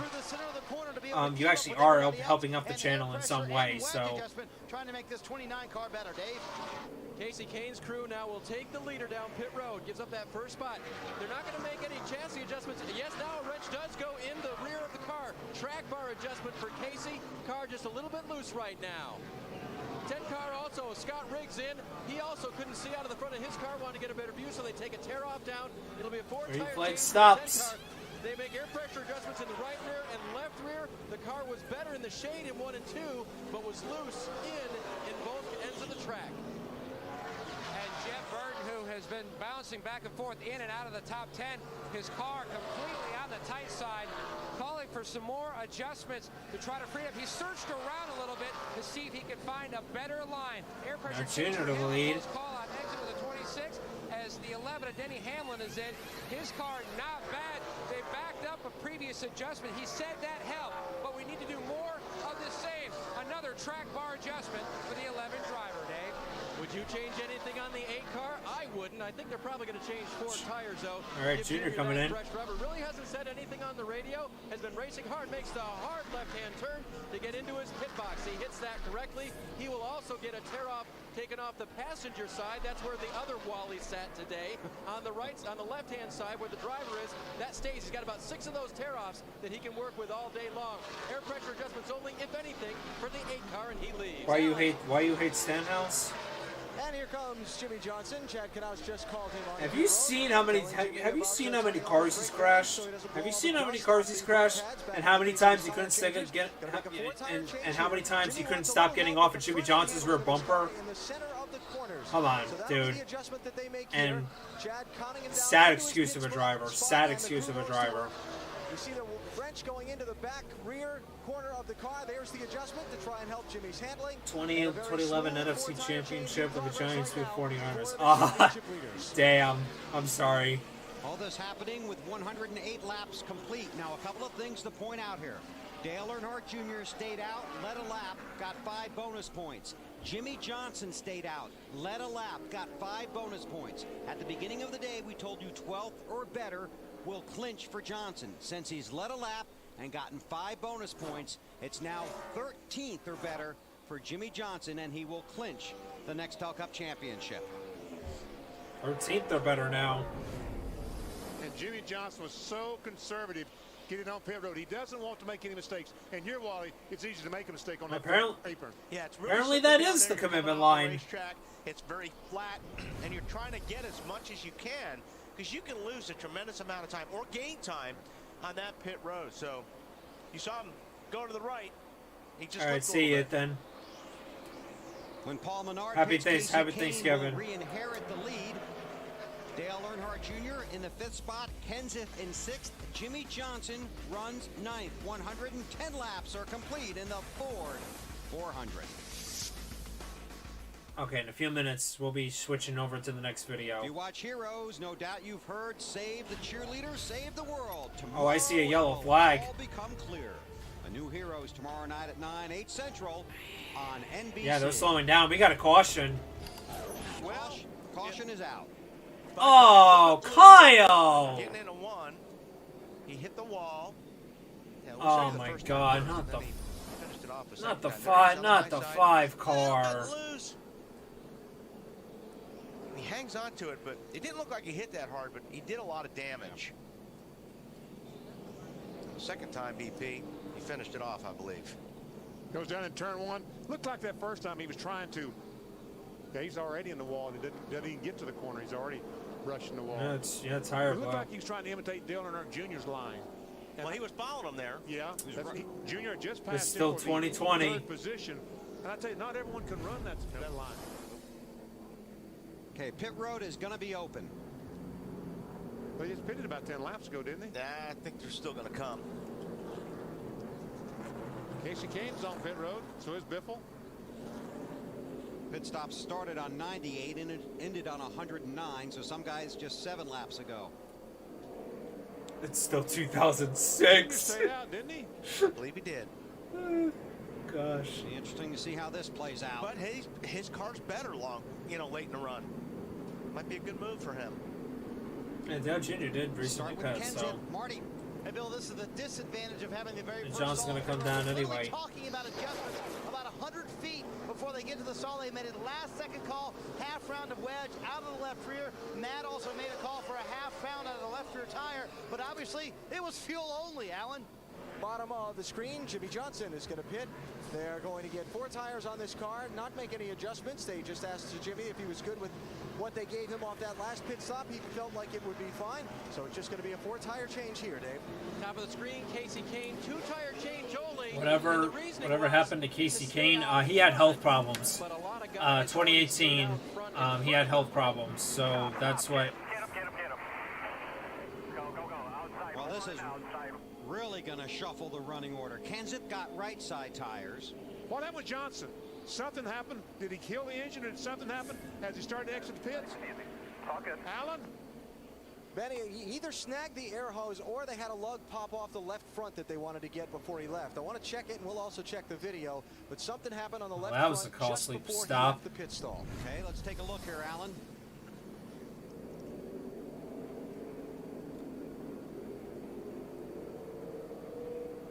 Oh, that's so heads up. So heads up on Chad's part.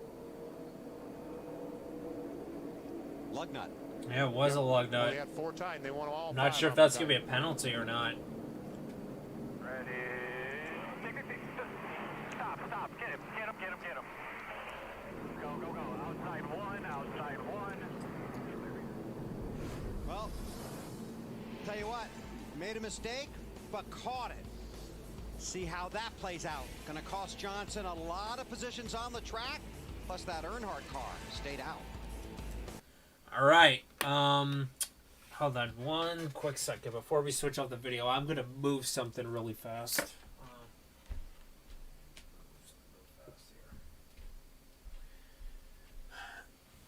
Okay, my door was closed, so I couldn't see that. But my door wasn't closed. Doesn't matter. I should be saying. 2 new notifications. But anyway, let's go ahead and get on into the next part. The Ford 400 from Homestead is brought to you by Coca-Cola, the official soft drink of NASCAR. By DirecTV, there's good TV, then there's better TV. Then there's DirecTV.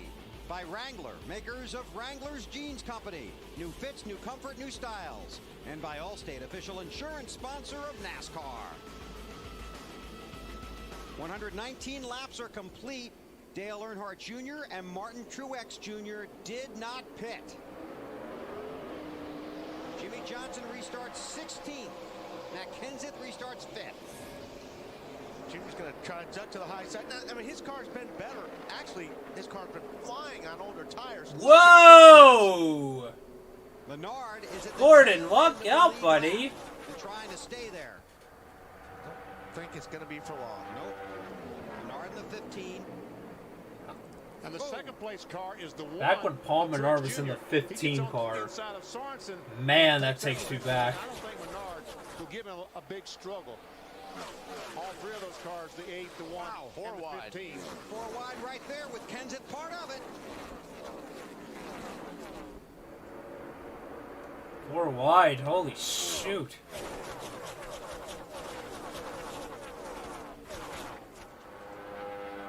Boy, the restarts are where these guys are holding their breath. Yeah. Here's Truex, the one car. Truex now trying to get inside. By the 15. Ooh, a little bit of wiggle there, Martin. Got a little loose.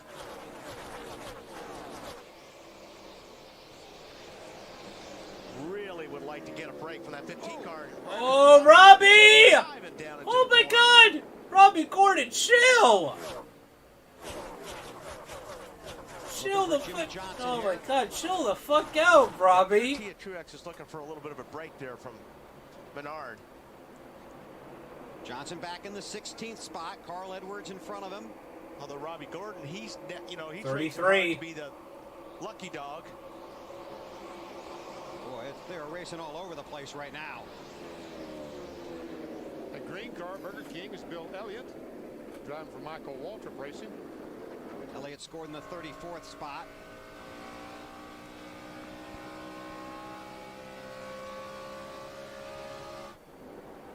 You know, Wally, it looks to me like that Chad, Jimmy, and the You have Discord? Yeah, I do have I do have the Discord server. If you have not joined it already. Yeah, well, normally, the longer you The- go on a racetrack like this, you slide up the racetrack or you start pushing. Most guys. The Discord server's in the description. Right.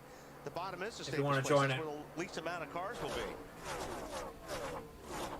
By the way, if you haven't already, if you guys do want to keep supporting this channel, if you guys want to keep supporting this channel, for just a small fee, click the join button.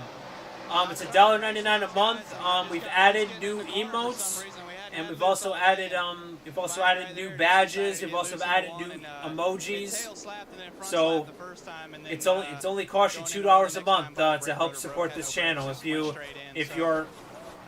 want to help this channel going forward, click that join button if you haven't already. And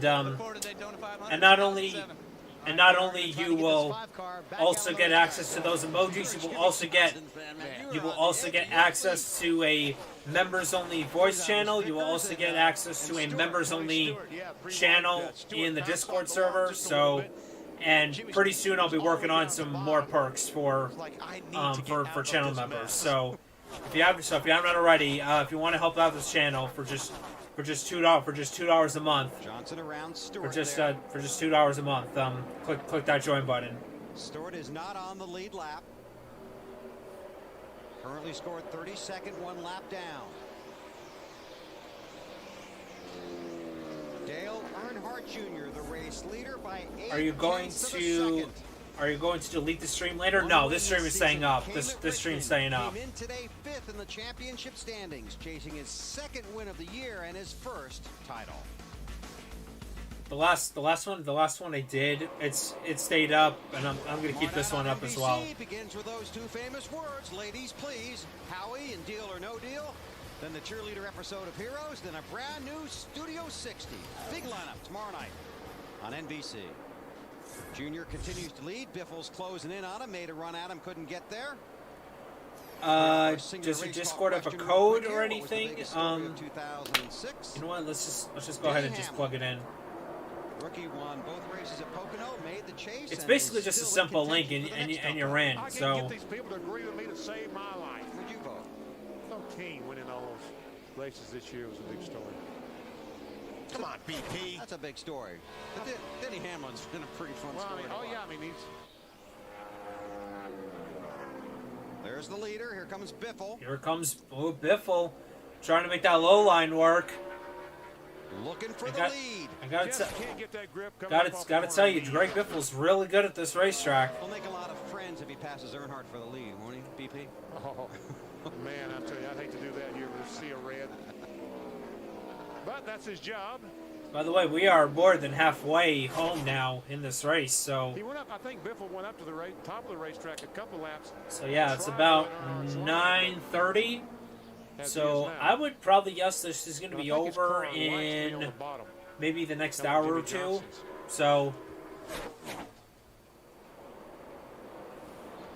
boy, Earnhardt has been extremely strong here this afternoon.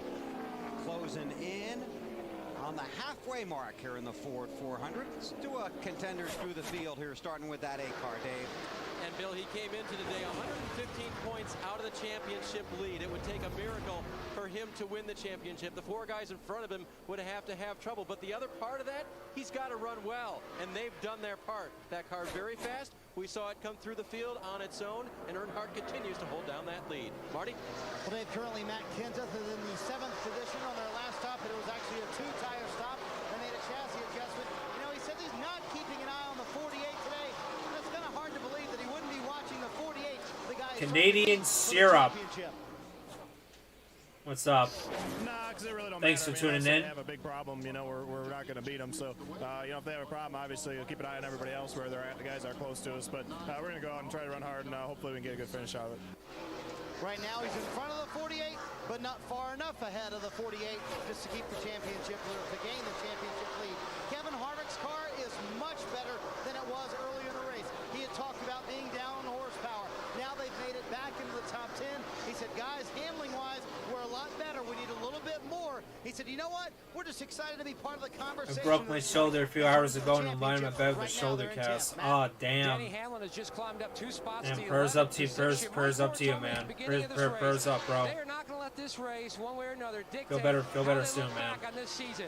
What a season it was. Started out winning the Budweiser Shootout and then scored 2 wins at Pocono. Right now, they're just trying to give him the honor of being the first Virginian in 43 years to score the championship. But either way, this has been a successful season. They can't wait for 2007, AB. Well, it's not been a carefree day for the man who leads the championship coming into the race, Jimmy Johnson. Earlier, popped a piece of debris off of Kurt Busch's car after a crash, fell back to 40th, getting repairs. Then had a lug nut fall off on the last pit stop. It dropped him to 16th. You see he's moved up to 13th since we've gone back racing.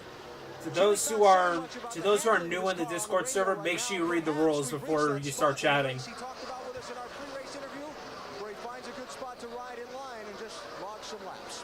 And Alan, you're right. He is in a good spot because he clinches if he finishes 13th or better. And right now, he is 13th. And he has not been as rapidly picking up positions as he did earlier in the race. That's because the fast cars have all worked their way to the front. 46 points. Cars kind of work their way to the back. Looking solid. Sledding is a little tougher now. Elliott Sadler is in front of him in the 12th position. That's the 45 of Kyle Petty.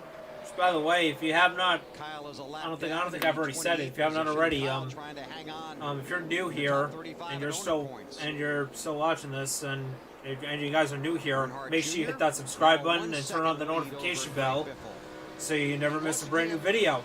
As we've seen the last 3 or 4 races, as the sun starts to set, these guys are driving into the sun and you see the visibility practically non-existent, except at least that they are shielded down in the corner. It's just mainly the straightaway that is in the sun. Yeah, look at that.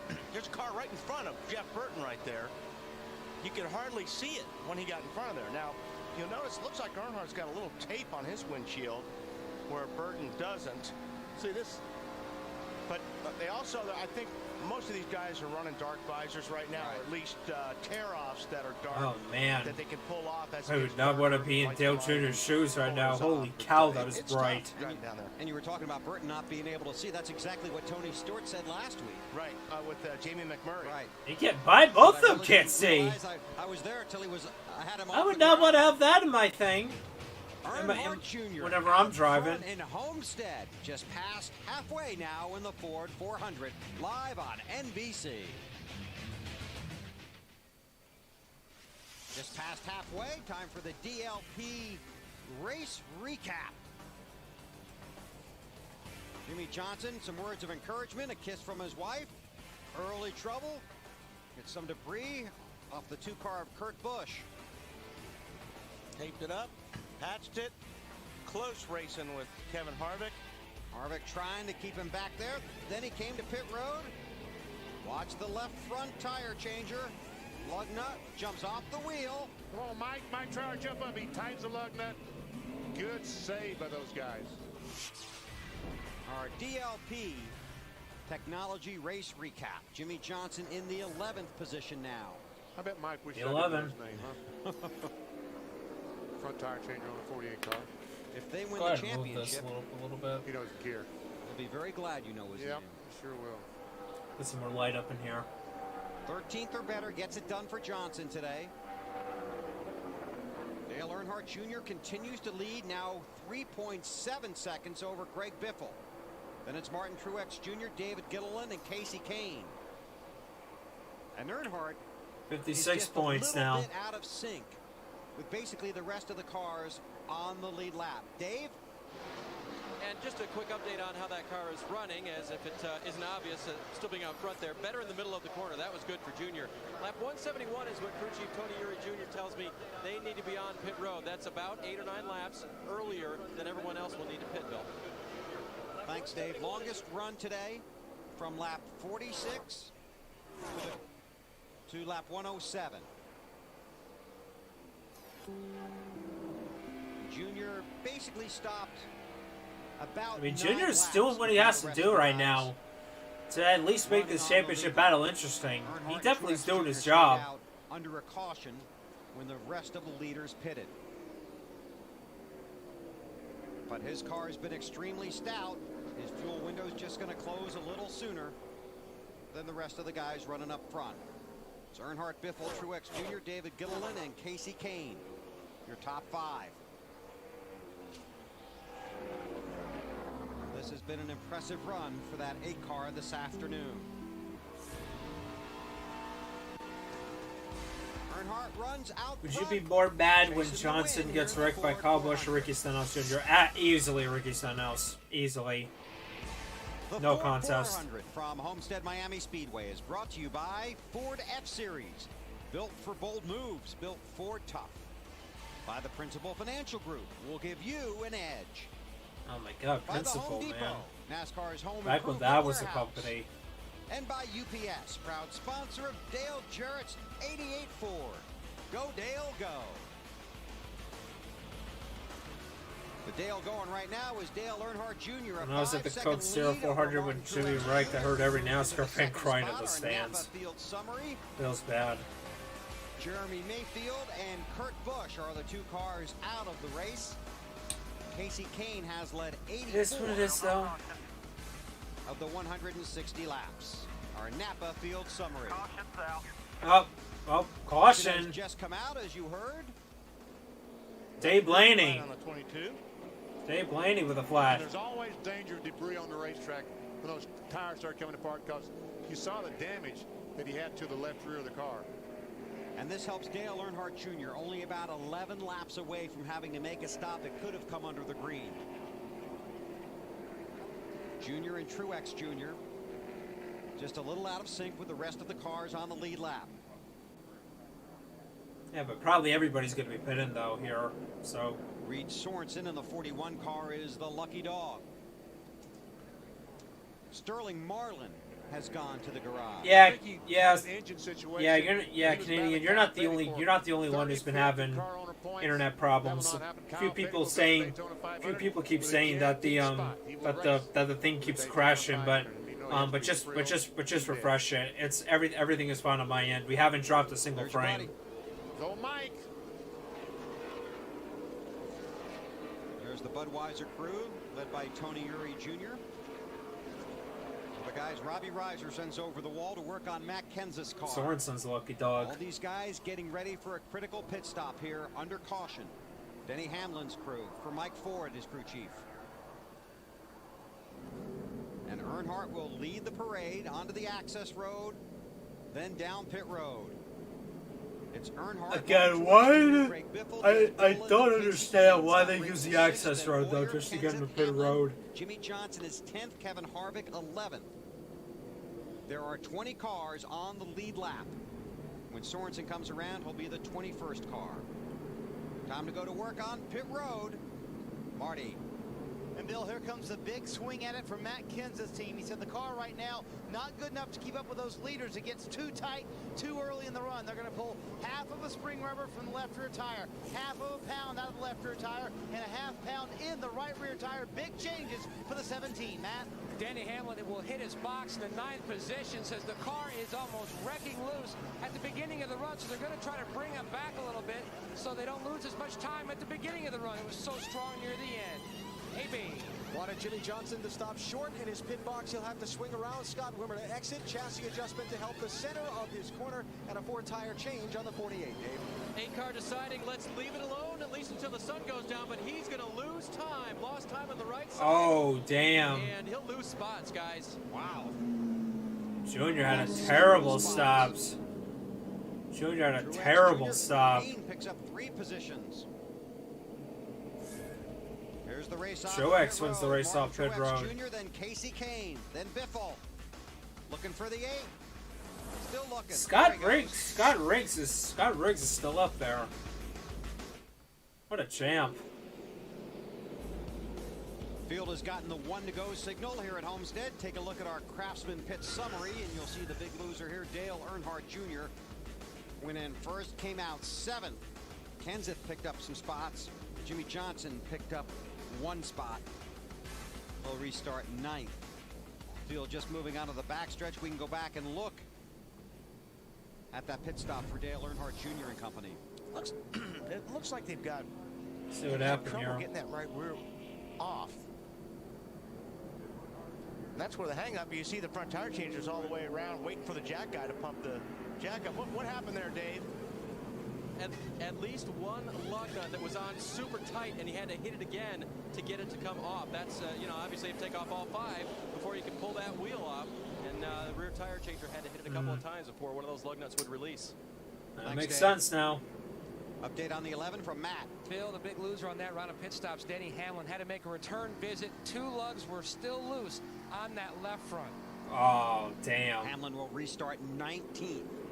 21 cars on the lead lap. Martin Truex Jr. is the race leader. Then it's Kane, Bethel, Riggs, and Kenseth. Johnson is in 9th.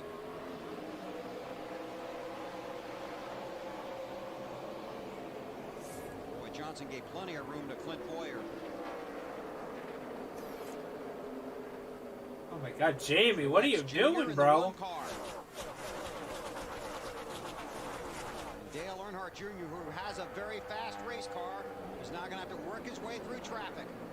Jamie Mack falling like a rock. Trem, where are you at? And Jamie McMurray in that 26 car.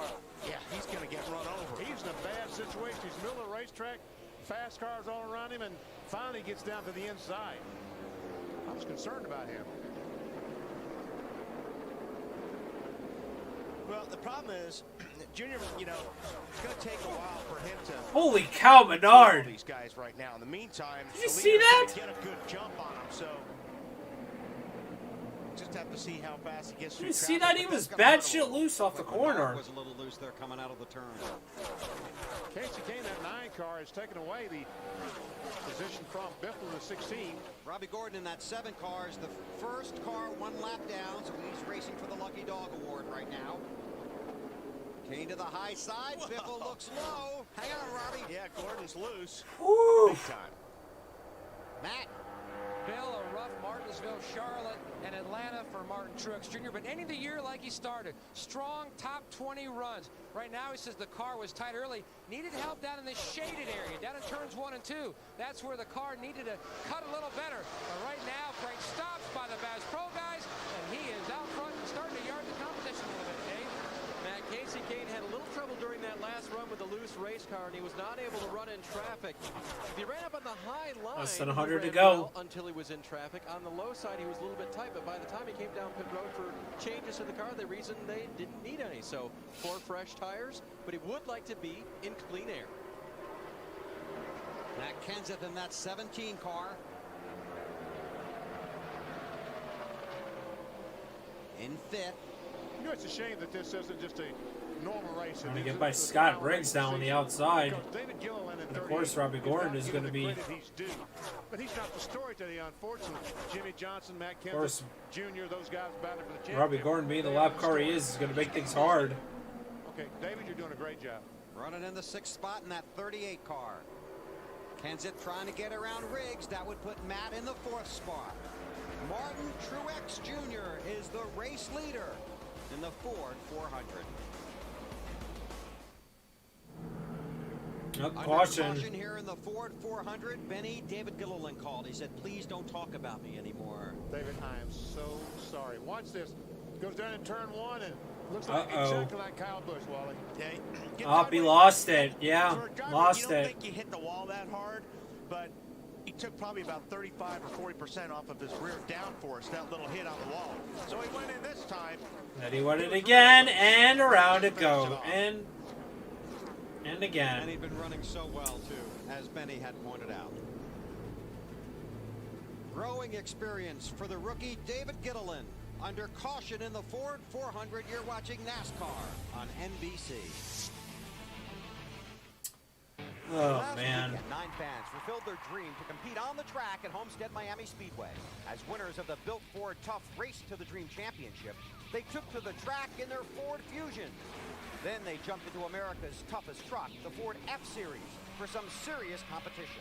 It was close, but in the end, Matt Walker from Forest Grove, Oregon, won it all. Congratulations to Matt, America's Built Ford Tough Fan Champion. And Matt was one of over 60,000 fans nationwide to enter the contest. Field getting the 1 to go. How about the conditions here? Well, it's changing track. We don't have to worry about the sun anymore. That's as far as right. the glare. It's starting to go down. But the racetrack is going to be an ever-changing evolution for the next, till the end of the race, as a matter of fact.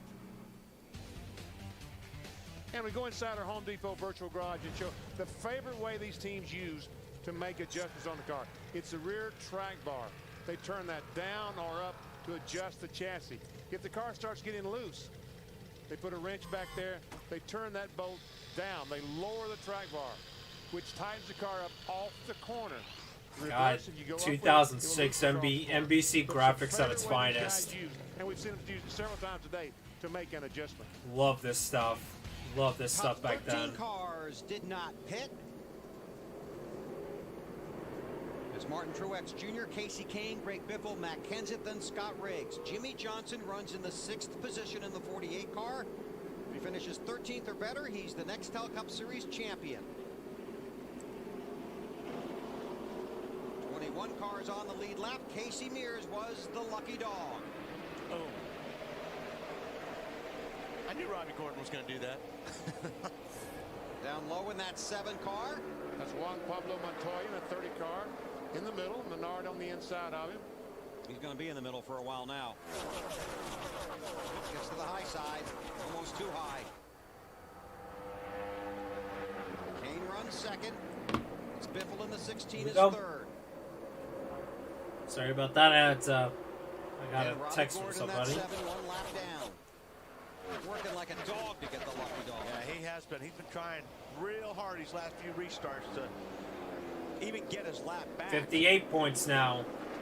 Not only just be the guy, but ooh, he slides up almost into Casey Kane. Menard high also. Who was Jimbo's competition? Well, well, you saw it right there. Kenseth, Harvick, Hamlin, and Earnhardt Jr. They were all mathematically for the champion. They were all mathematically eligible for the championship when this race happened. So he's in the 7th position. Boyer is. There's Jimmy Johnson right in front of him. Matt Kenseth. Update on the 48 from Allen. Bill, you talked about the 13 there they are, the top 2 in points. The call to not pit there came from the cockpit of the championship leader's car. Buddy, I'm thinking we come in and take 2. What do you think? Stay out, obviously. Stay out. Buddy, I gotta leave that up to you. You guys tell me how good you think your car is. We're all staying out. That's what I was gonna say. Dude, you have no idea, dude. I got 3 guys up here all looking at me with different ideas. Tough. Yeah, man, I'm with you. You made the right call Monday morning. Made the right call Monday morning, yeah. Even back then, Jimmy and Chad had their sound bites. Difficult calls to make. Track position versus tires. Remember, we saw Dale Earnhardt Jr. stay out on a few laps older tires and hold his track position with a good car. Are you going to rewatch all 7 championships? I mean, I'm still relatively new to this. You know, I still haven't really decided what I'm doing with rewatching, but I don't know. Maybe eventually, but I want to take you know, I not only want to do this, I also want to start really uploading some really good content for you guys in 2021. So I mean, I don't know. I mean, it's a good idea, but I don't know when though. I just don't know when. We're special in a certain way. You know, each one had the first one. Seeing Terry win his, but I think for the loss we suffered back at the Martinsville crash, just seeing Jimmy blossom and run so well and come up short, and this year to see the organization kind of having to fill a lot of holes, and for all the cars to win races, all of them to win poles, 3 of them to be in the top 10, and then Jimmy to cap it off after being so close. I'd say this has got to be one of the best years we've ever had and one of the most special championships. Had a chance to talk with Rick on Friday. That was in the interview. I asked him about his championship chances this year. He had talked earlier in the week on a national teleconference with the press that every championship is special. And when I asked him if this one would have a little different meaning, that was his response. Of course, rebounding from the tragedy they had in 2004, and Jimmy. Do you think there will ever be another 7-time champion? The championship by 8 points to Kurt Busch. Right now, I don't know. I mean, I'm not entirely sure. I mean, if we have one, I don't know, maybe 1 to 2 drivers. I don't know. I mean, I'm still going to be a NASCAR fan until the day I die. So, so who knows? Probably. You know, we'll see what happens with NASCAR going forward. But it'd be impressive to see another driver, you know, go for 7 championships. Oh, Robbie Gordon to the wall. Number 7 for car number 7. Single car incident. Robbie Gordon into the wall right in front of Jimmy Johnson. We see him right in the middle. Oh, it'd have to right in front of us. And goes round, and Jimmy Johnson gets in the 15. Lucky to avoid that. Gets by. Here's our isolated shot on the 48. Still clear on him. Spin behind you. Clear. Clear all around. Good job, bud. Actually, I think it started in front of him. Yeah, Marty. Matt Kenseth running 5th, hits pit road pretty quickly. He said this is the closest we've been all day long, but I need to be a little bit looser. I'm concerned, though, about making this thing, quote, a little too catty. I believe we got a new sub. A little too loose. They're going to pull the final the notification's going to pop up. Tyler L. Thank you for the subscription. Thanks for subscribing to the channel. Welcome to the Blue Jay Revolution. What needs this time is a good, clean pit stop. No change, air pressure change actually for Junior. Car was getting tight in the center of the corner. They will change 4. He will leave his pace. Not too little bad. Squirrely coming out of pit road, but we're fine. Playing out here. Truex Jr. the leader. Mark Marty gets 12 spots, and Casey Mears gains 10 spots. We'll sort out the running order when we come back. Less than 80 laps to go in the Ford 400 with the 2006 NASCAR Nextel Cup Championship on the line. Still working caution here in the Ford 400 at Homestead. Take a look at the 5 drivers mathematically alive in the chase for the Nextel Cup. Jimmy Johnson runs in the 13th position. Oh, this is so bad. My sister. Oh my God. I smell popcorn downstairs. I actually smell popcorn downstairs, but oh my God. Hit a piece of debris off of Kurt Busch's But I had such a big dinner though. in the pits. Oh no. Got around Robbie Gordon right there. Moments ago. Oh, I'm gonna try my best to resist here. I'm gonna try my best to resist. In the championship standings. The top 5 drivers here did not pit. Elliott Sadler, Jeff Burton, David Stremme, Joe Nemechek, and Reed Try not to spam in the Discord. That's because Yeah. everyone Yeah, good. Yeah, good. Yeah, good. Yeah, good. Yeah, that's good. Yeah, good to know. Spamming really isn't allowed, and I don't appreciate spamming, to be honest with you. I mean, if you 22 cars rather on the lead lap. popcorn sounds good. Yeah, it really does though. It really does though. This is when it gets adventurous. Exactly. Is anybody in chat? Anybody in chat? So, ooh, Tony Raines. 96 car, Tony Raines was loose, slid up the racetrack.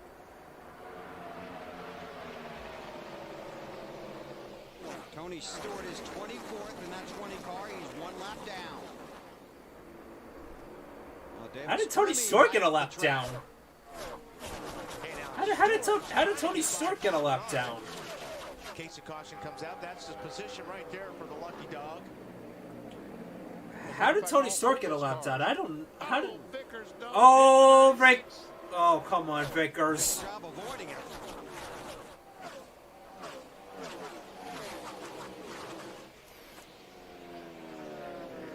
Look at Jeff Gordon's in this mix as well.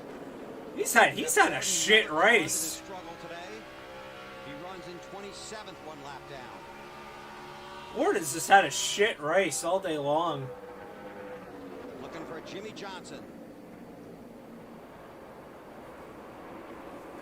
Runs in the 15th spot. There's Kenseth. I see Kenseth. Oh, look at that mess in front of him. This is making him nervous. Chad Knaus nervous. Rick Hendrick nervous. Every one of them.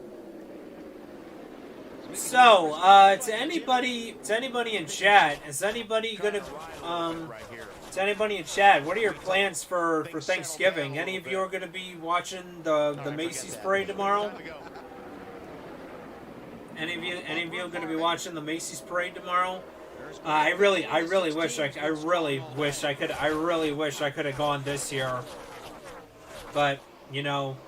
It's gonna be weird seeing without a spectators and everything. And I still have a vlog I made last year. If you guys haven't checked that out already, if you guys wanna check that out after this stream, just go on the Blue Jimmy Vlogs playlist on the channel, and you'll find the vlog of me from the Macy's parade last year. Took some really good shots, and really hope to be back there again next year, because it's so much fun. It really is. He entered pit road in the 3rd position, but when Scott Riggs came around to get into his pit stall, he knocked the tire out of the tire carrier's hands, the front tire, and so that cost him a lot of time and put Biffle back in traffic. Okay, we got a few yeses. Got a couple people watching football. Apparently, I think it might be only the Lions and Texans that might be playing tomorrow, because the Steelers and Ravens postponed till Sunday. Paying off for that 19 car for Evernham Motorsports. Elliott Sadler in the lead. What a chat! What a guy! The Connor Cup Series. Thank you for subscribing to the channel.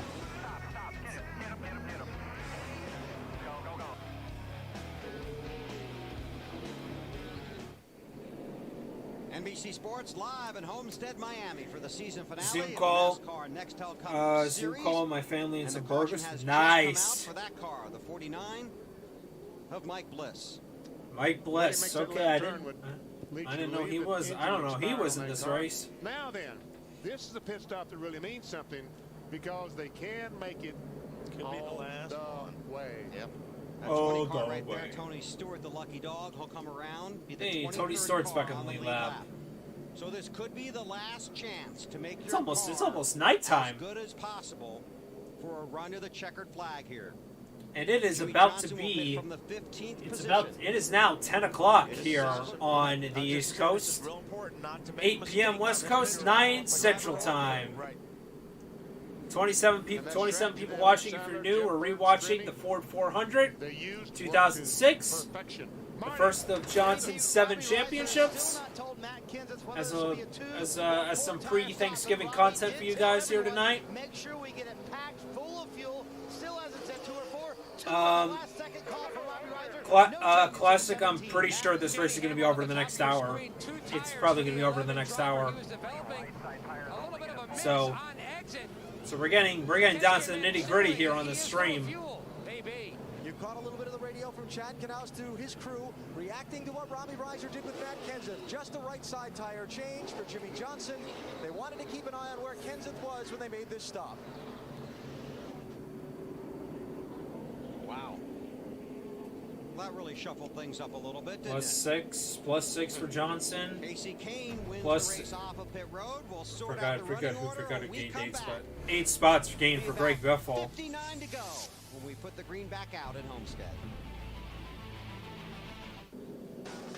And now the All-State Good Hands driver.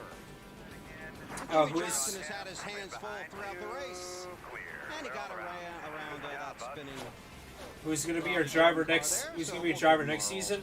I'm going to be rooting for Larson in NASCAR, but I might just become a NASCAR fan in general. But I'm going to be rooting for Larson. I'm going to be rooting for Larson. Robbie Gordon just drove off.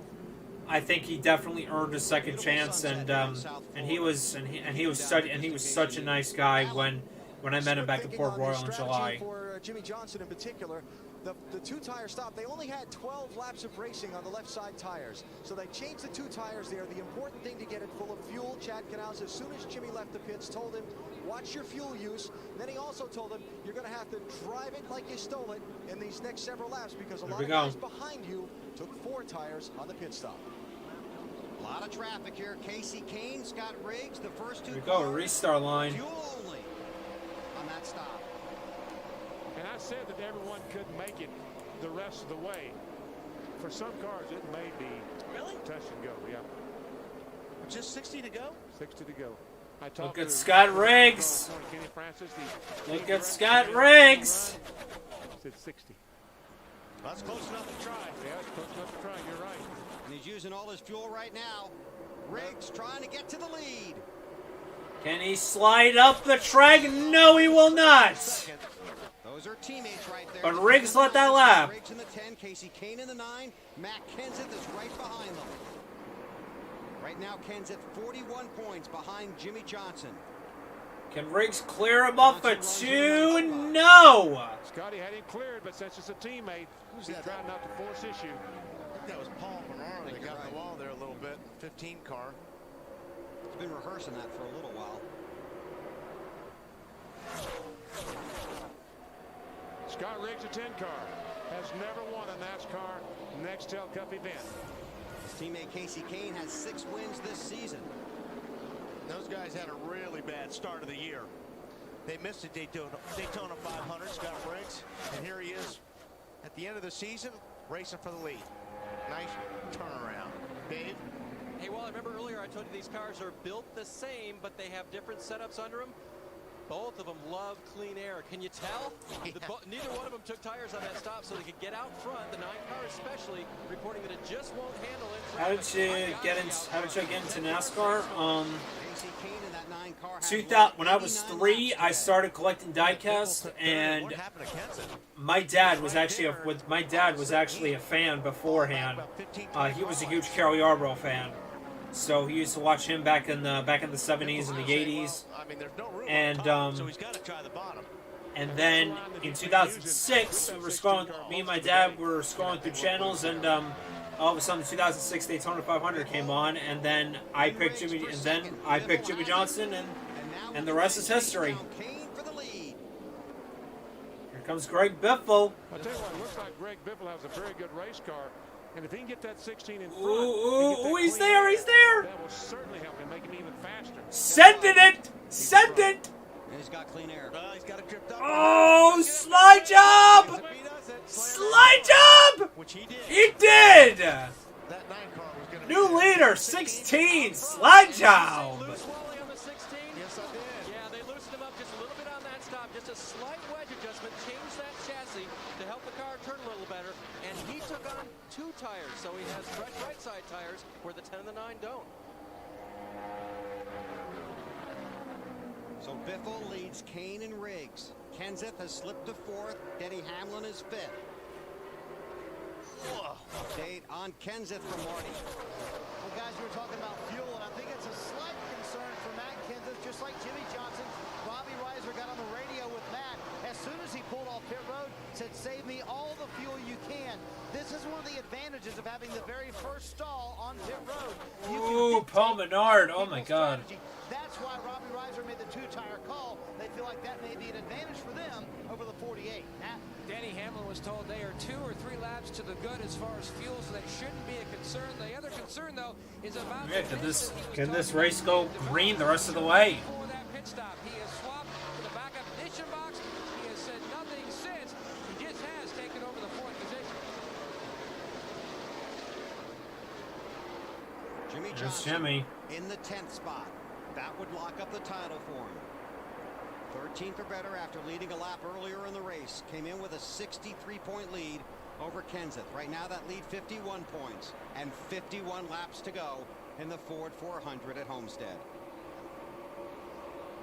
Greg Biffle led 117 laps here in 2004 and won. Led 9 laps last year and won. He's led 4 laps today and he's leading. Just 45 laps to go in the Ford 400 in Homestead, Florida. Greg Biffle is Man, the I race leader by 2 enjoyed the old seconds NBC over races. Casey Yeah. Then it's Scott NBC Riggs, back when Denny NBC Hamlin, was actually worth watching. Championship leader Jimmy Johnson runs in the 9th position. That would secure. You know, back when NASCAR actually knew what they were. Back when NBC knew what they were doing with NASCAR. Now they just kind of like threw that away. He was the last driver to win the final race of the season and championship in the same year. Last driver to win the final race of the season and championship in the same year. That's a good question. Can we actually answer this question? All right, reveal. I don't know. Let's see. Jeff Gordon, 1998. 1998. Oh yeah, 13. Yeah, Jeff Gordon had a 13-win season that year. Something like that at 1 o'clock in the morning, yes. It rained and then it stopped, and then it rained and then it stopped. And they still did not complete 500 miles, I don't think. I think you're right. Biffle out front on the track. Jimmy Johnson on top in the points. Currently Fox or 56 NBC? ahead Fox of Matt easily. Kenseth. Fox is easily Kenseth better. runs in the 6th spot. Like beforehand, they weren't great, but when they did that stuff with the Pro Invitational Series, oh my God, that's when it came alive. That's when it came alive. Clint Boyer, in my opinion, is a personality that. Oh no, Junior! Junior was running in the 10th position. No! You live with that high line sometimes. Oh no! It's just bound to happen. We haven't seen the right side of the car yet, so we don't know how much damage. Oh no! Doesn't look too bad. No, it certainly wasn't as bad as. Well, now Junior's going to need a caution. But not good. But not good. No, it's not good. Allen on the 48. You know, we talked No about caution, Jimmy Johnson though. finding a No place to caution. ride earlier in the race, Bill, but he's talked on the last couple of cautions about having a good race car. We've seen Jimmy pick up some spots since the restart here, and he looks like he might be feeling his oats a little bit as we get closer to the finish. He's made a couple of really aggressive passes since we went back racing too, and he's got himself in the 9th spot right now. 40 to go. Moving up. Been an adventurous day, but so far so good for Jimmy Johnson. Started in the 15th spot, runs 9th, 56 points ahead of second place Matt Kenseth. On the track, it's Biffle, Kane, Riggs, Hamlin, and Sadler as the sun sets on the 2006 season. All right, getting down to it. Tonight, Chargers, Broncos. Sunday Night Football all starts with Bob, Chris, Sterling, and the Bus on Football Night in America coming up tonight right here. Yeah, these cars back then, they were a lot more durable than what we have now. Is the race leader. Hoping the next gen will bring back some of that durability. Been a frustrating season for Biffle. Finished second in the championship a year ago. There you see, 34 to go. Since his last win, his only win this season at Darlington. Finished tied for second in the championship standings in 2005. Well, it looks like that Biffle was able to adjust on that car and get it with those 2 tires as good as it's been. Same car that's won the last 2. I like NBC, but the producer director is the problem. Yeah, that could be a possible thing. You know what, the other thing I don't like about NBC now is because they basically make the playoffs their top priority. I hate that.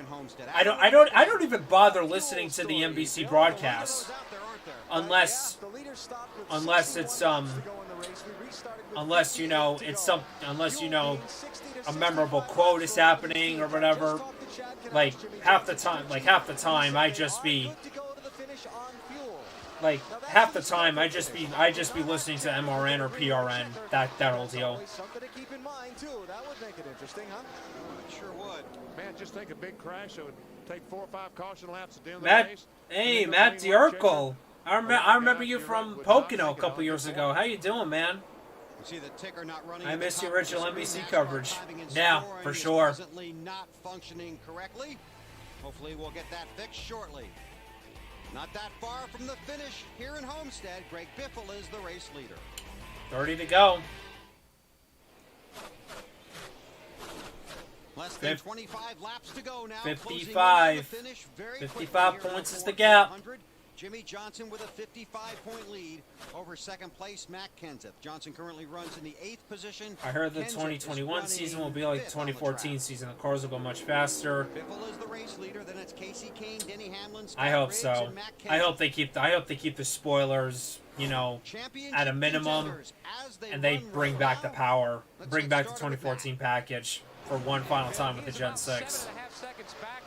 Absolutely phenomenal racing with the 2014 package. And that's just impressed. Another solid run, trying to end the year on a great note by going to victory lane. This team said they weren't going to let this race dictate how they ended as far as their feeling of the season. And that's exactly what they're doing. Going for the W. Right now, he says nothing about the race car, just trying to reel in the other 2 leaders. Marty? Matt, I can only imagine how frustrated Matt Kenseth is behind the wheel of that 17 car. This is the best his car has been all evening long. Close, they've got Anthony Gamer, how you doing? It seems like he is stuck. You're here just in the nick of time for the finish of this thing. They are good to go to the end on fuel. Kevin Harvick, however, when the sun went down, his car came to life. The 29 car at one point was running about 20th on the racetrack. Now he's up in the top 6 right now. The car very good for Harvick. He said nothing about it. Fuel-wise, they're good to go to the end. Alan? Jimmy Johnson running very solidly in 8th position, has his championship pursuers in sight in front of him and around him. His crew chief Chad Canals, if a caution should come out, is going to face one of those decisions. Come on.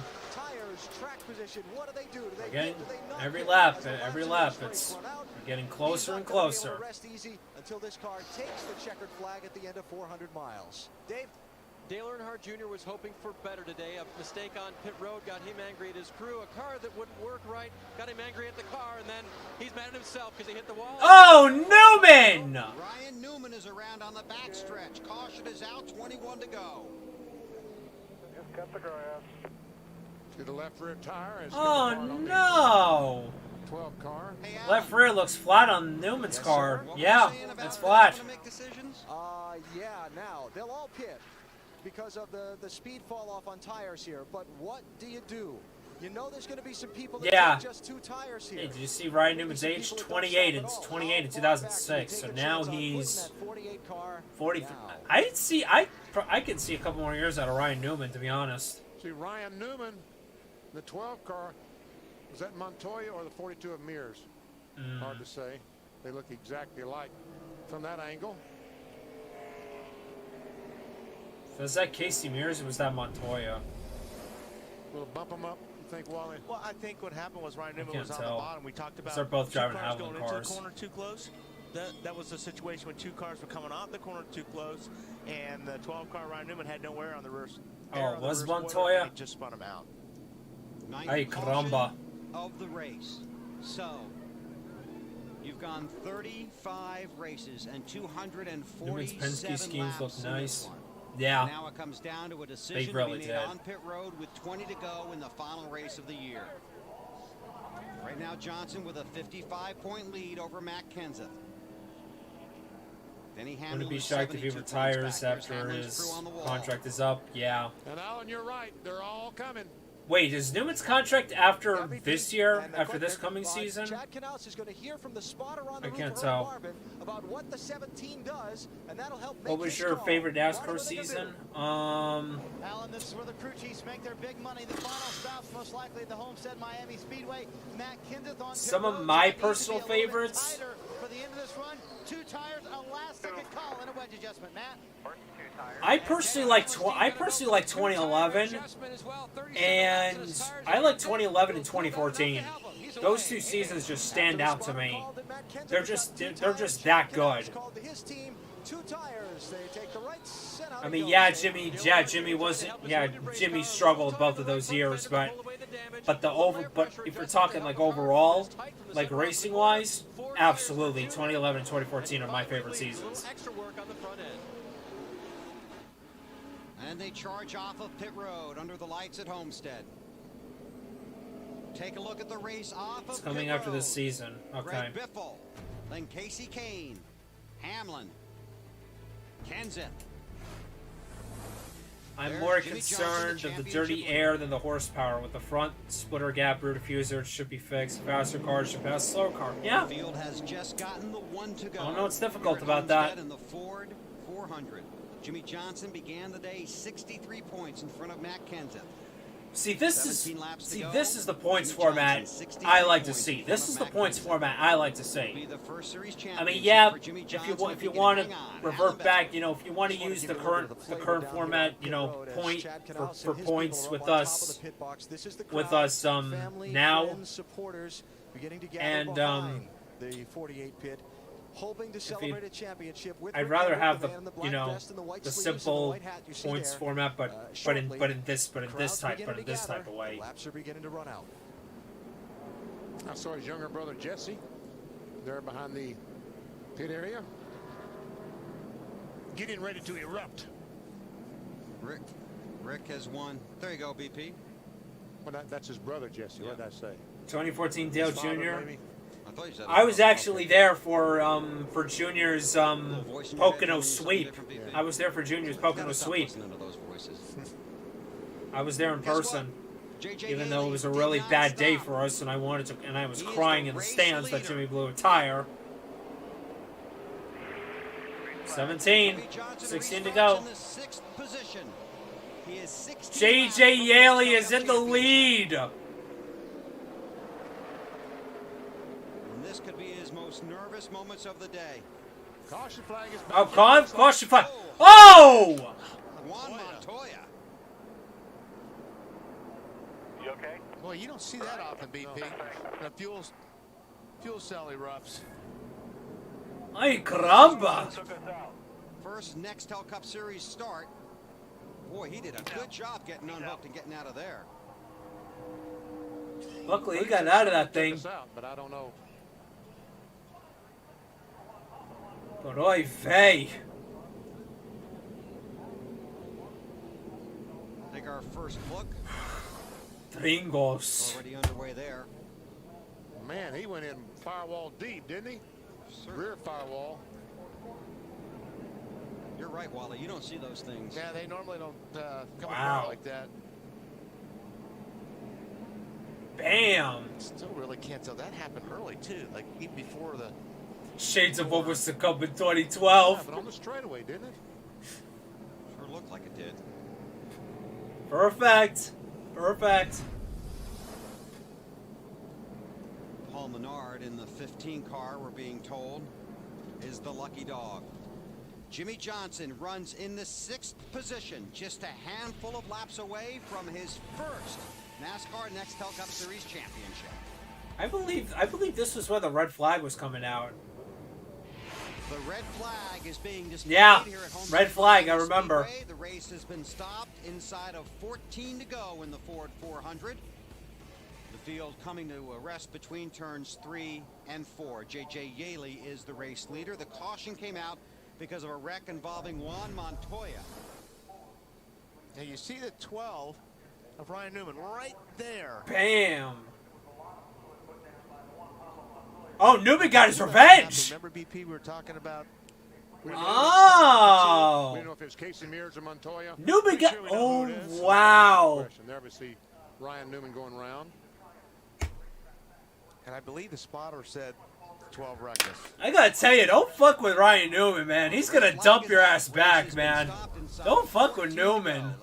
Don't fuck with Newman. Well, Bill, I am so happy to report that Robbie Reiser has a smile on it. There it is, a smile on his face. You finally have that 17 car running, but I'm sure Matt's a little frustrated because it's about as good as it's been all day, but you can't get up there with those leaders, can you?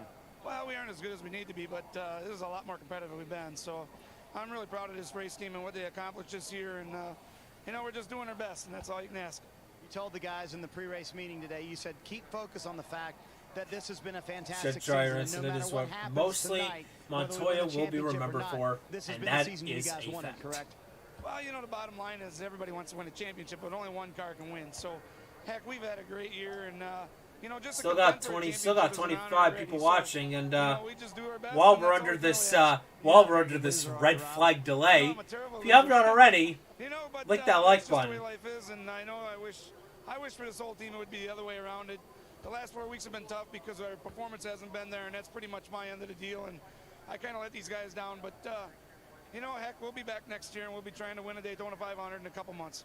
And Bill, Robbie and I were talking earlier this morning about his dad. He lost him 1 year ago this weekend. And he said, you know, I thought about him this week quite a bit, especially on the anniversary of his passing. And he said, I know he would tell me the same thing he always told me. Son, go out, do the best you can, and no matter what you get out of the day, I'll be proud of you.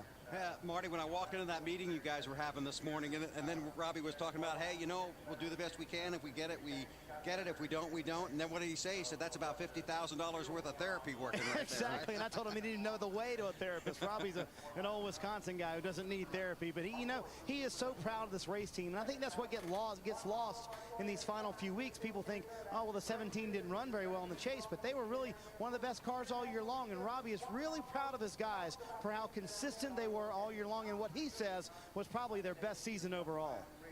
4 wins for Matt Kenseth this year. He sits on the track second in the championship standings. Again, the race has been red flagged after a hard crash by Juan Pablo Montoya. We saw him climb out of his car in a hurry, and the cleanup continues down between turns 1 and 2. 63. He has been checked and released from the infield care center. Jimmy Johnson started the day. I'm shocked he didn't hit the pace car that and next is year. 63 points in front of Matt Kenseth. Jimmy wins the championship. It would be the 6th for car owner Rick Hendrick. Jeff Gordon has 4 of them. Terry Labonte has 1. There is car owner Rick Hendrick, and Allen has had his pit stall today.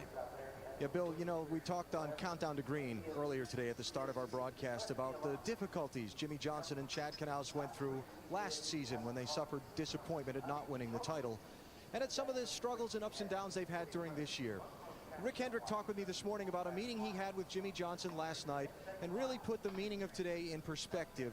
Today was about sport and about competition, but if it didn't work out for this 48 team, it wasn't everything. He said he told Jimmy Johnson today, this was last night, November 18th, 10 years ago, I was diagnosed with leukemia. We'll try the best we can. If it doesn't work out, it's not life or death. Now, if you're Jimmy Johnson and you're thinking you're going to have a case of the race day nerves, wouldn't that put things in perspective for you from the team owner? You're not kidding. And had a very tough struggle with that leukemia. Did Rick Hendrick. Spent about a year really going through some very, very aggressive treatments that made him feel awful. He wanted to stop 2 or 3 times. His doctor would not let him. I did not know Rick Hendrick had leukemia back then. That's crazy. Yo, God bless him. The crew chief on the right there in the light-colored cap. It's been Jimmy Johnson's only crew chief in the NASCAR Nextel Cup Series, but wasn't his crew chief for the first 4 races this season after being suspended by NASCAR for a violation leading up to the Daytona 500. They say that made the team stronger. They had the right people in place so they could continue. Jimmy won the Daytona 500, then won 2 weeks later at Vegas, and now just a handful of laps away from the Nextel Cup championship. Marty? Well, Bill, meantime, Formula One star Juan Montoya and soon to be Nextel Cup Series What star about the Juan Montoya? from the infield care center. What happened in that wreck, Juan? I don't know. I think the 12 tapped me in the back, or I'm not sure which car tapped me. I don't care. You know, it's the Texaco Hubble in Dutch today worked really well. Everybody, you know, Chip Ganassi with Felix Sabatis did an awesome job for me. We proved we can run up there, and it's gonna be hard. You know, that's what I said to the guys when I signed with Chip. You know, we're here to do business, but it's not gonna be easy. You know, there's great guys out there, great drivers, and it was awesome racing.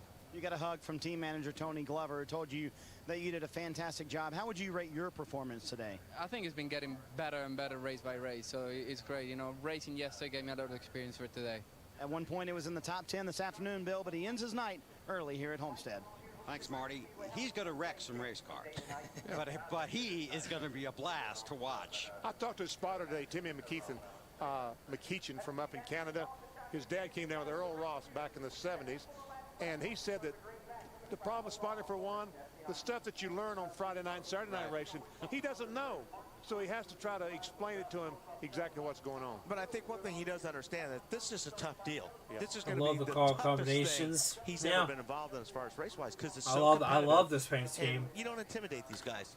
And I'm so impressed with the job that Larson he's done. was a good replacement for the last few years. Crew chief Yeah, Canals. I mean, That's hopefully exactly with what Hendrick, the he red can flag finally show off his Just true to, potential. build the But excitement a little bit. um, Jimmy and Chad have had an but excellent we'll see. season here I in think I 2006. could definitely A lot see of Larson getting a frustration last year, championship though, or in the two. 2005 season. At times, it looked like they might go their separate ways after last season. I asked car owner Rick Hendrick earlier this week how bad things got between driver and crew chief. I thought maybe they were going to go out behind the trailer a couple of times, but I think that it created a mutual respect and a feeling that as soon as they got to the point where they felt comfortable saying what was on their mind and not trying to be politically correct, you know, the chemistry was a ton better. And this is before the race today. Chad Knaus, crew chief, Jimmy Johnson, driver. Chad definitely a Type A personality. Jimmy, the more subdued California Type B personality. Rick wanted to see each of them give a little bit. And that's what they've done. Jimmy extremely complimentary of Chad when I spoke with him on Friday up at Doral. Man, it looks like the caution's coming back They went out. through a lot last season. At times it was very, very tense. Now 14 laps away from the championship. What do you think? You get one to go this time by? Find out. I hope so. Red flag has been withdrawn. Caution back in the air. I'll tell you one thing, Wally. They make these starters a lot better than they used to. Yeah, not the truth, because once they sit there and they would heat sink, it's just, they'd never start. Half the cars wouldn't start on the red flag condition.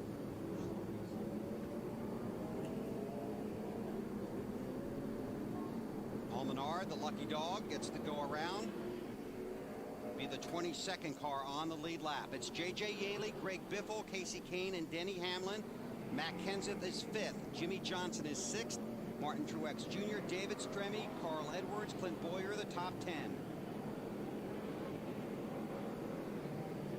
There we go. 13 laps to go. They did not get the one to go there. Plenty good on fuel, but as you guys get spread out, make sure you get your tires cleaned off. Jimmy Johnson wishes it was 10 to go instead of 13 to go. Having to worry about those lap cars. Right. Because this will be a double file restart. Under NASCAR rules, you can restart double file until 10 laps to go. And then all the cars not on the lead lap have to fall back behind those cars, which currently we have 22 cars on the lead lap. AB? That's a little further story about Rick Hendrick, Bill, in my conversation that I had with him this morning. Rick told me, I said, you get pretty nervous during these things, don't you? He said, it drives me nuts. He said, I have to get up, I have to pace, I have to walk. Looking at Rick Hendrick up there now, he and Chad Knaus are the two tightest people on this pit box and in this group right now. And who can blame them? Rick has been up and down off his pit box a few different times today. Right now, he's going to wait out those nervous last laps to see if he's going to add another trophy to his collection. A trophy that he wants far more for the people who work on these race cars than he wants for himself. Absolutely. He wants it for the organization. Hendrick Motorsports. Jimmy Johnson, teammate of Jeff Gordon, Brian Vickers. All right, here we go. One to go. Here we go. One to go. The one to go signal. There'll be 12 laps left now. 11 when we go back to green. Lights out on the pace car. J.J. Yaley is the race leader. And we thought the last restart would make Jimmy Johnson nervous. Obviously, this is a situation where he'll drive as safely but as solidly as he can, hoping nobody else makes a mistake. Yeah, he's definitely all right. Get your hype something. Get your hype something to chat. A bunch of cars down on the inside. We're getting down to the nitty gritty. You've got a bunch of guys out there that are trying to make something happen. This is the last race of the year. This is the one that they're going to be thinking about. Jimmy Johnson, he just wants to get through these next 12 laps just clean. That's all he wants to do.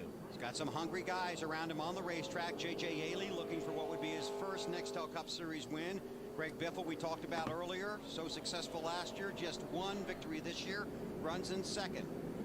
In the 7th spot, Martin Truex Jr. was great down here in testing, having a strong run tonight.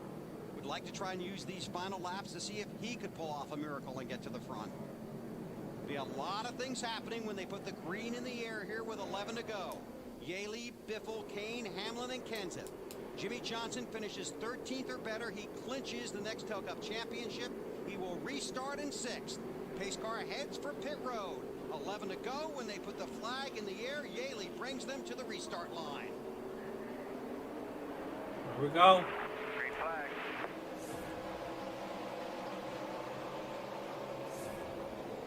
Jimmy Johnson position to Truex. Might lose another one here to David Stremme. Who cares? He's worried about the war, not the battle.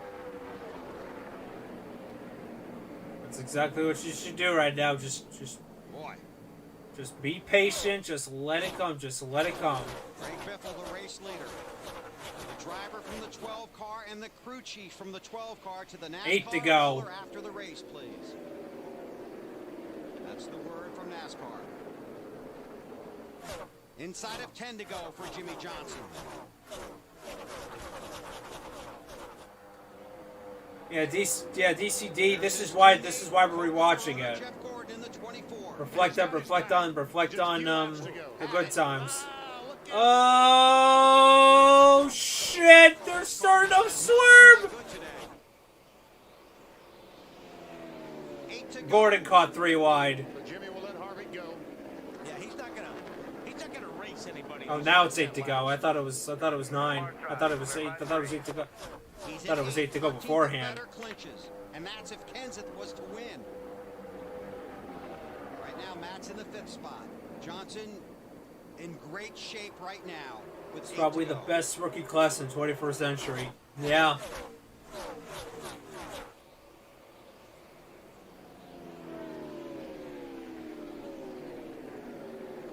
I was 5 when that happened, and since I'm European, I couldn't watch that. Ah, I get you. I get you. This is perfect. In 2001, Johnson wasn't sure what direction his career was going to take. Was Biffle the race leader? Kane runs 2nd. Hamlin and Yaley teammates for 3rd. And Biffle is a little bit quicker than Casey Kane. Shout out to Denny Hamlin. He's Wouldn't that be something when Top 5 right now, looking for a top 5. Then he delivers. I don't know if he's in chat. Oh, Casey Mears. Casey Mears off the pace. His last ride in that car. Motor blew up. Motor blew up, and caution. And caution flies. Jimmy Johnson will have to live through it one more time. Only it will be a single file restart when we go back to green. Oh, no. Chad Canals, a little more water, please. Thank you. Throat's a little dry right now. He appears calm, but that's not the case. Not on the inside. But your point about being a single file restart, that is just the best news Jimmy Johnson's had the whole race. That was your point. I was just trying to draft off and go to the front.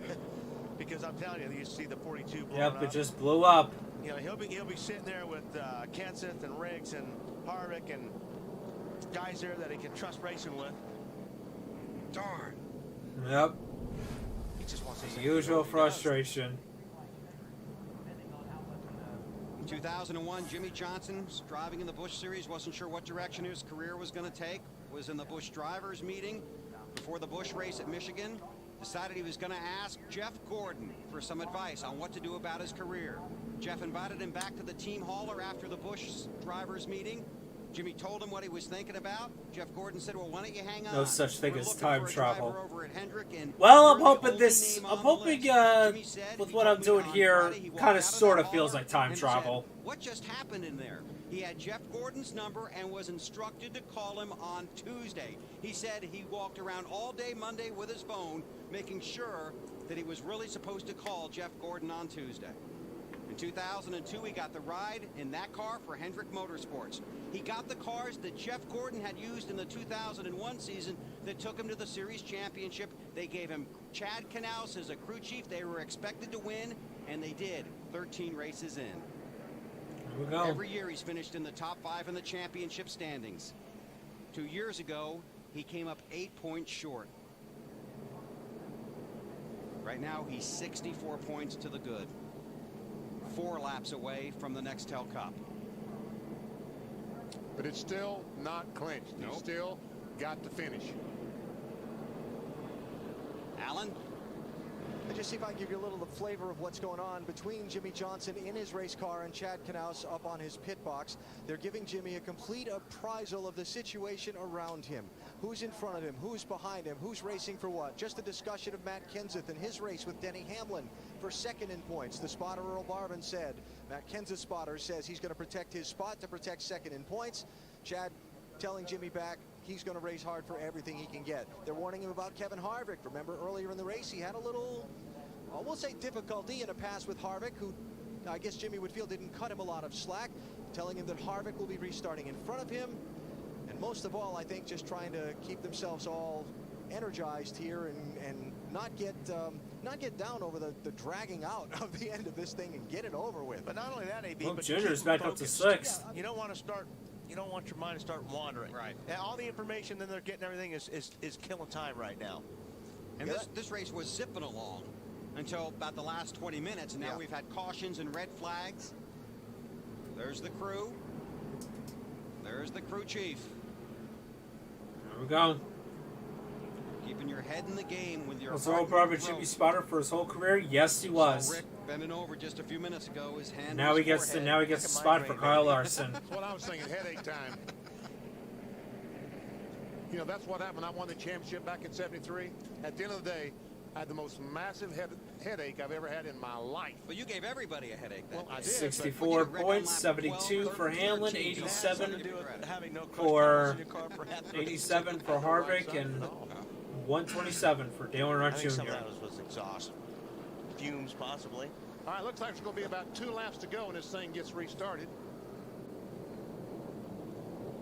So the question is, can Jimmy Johnson hold on for the championship, the Nextel Cup, and can Bethel hang on for the victory?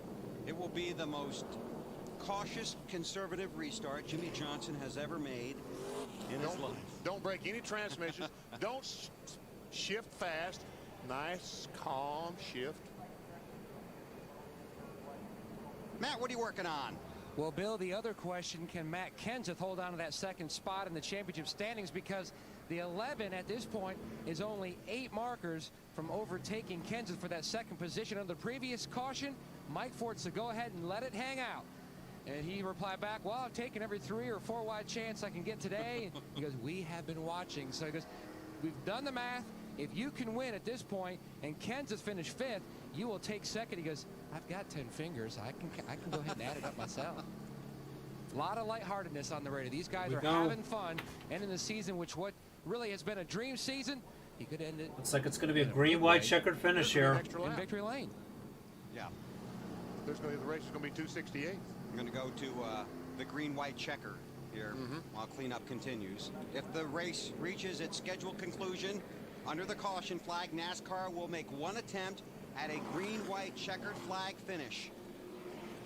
Field being given the 1 to go signal. It will be green next time by.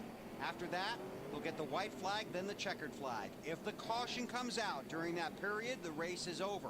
And NASCAR will use video monitors and scoring loops around the track to sort out the finishing order. Now, what's happening with Yaley?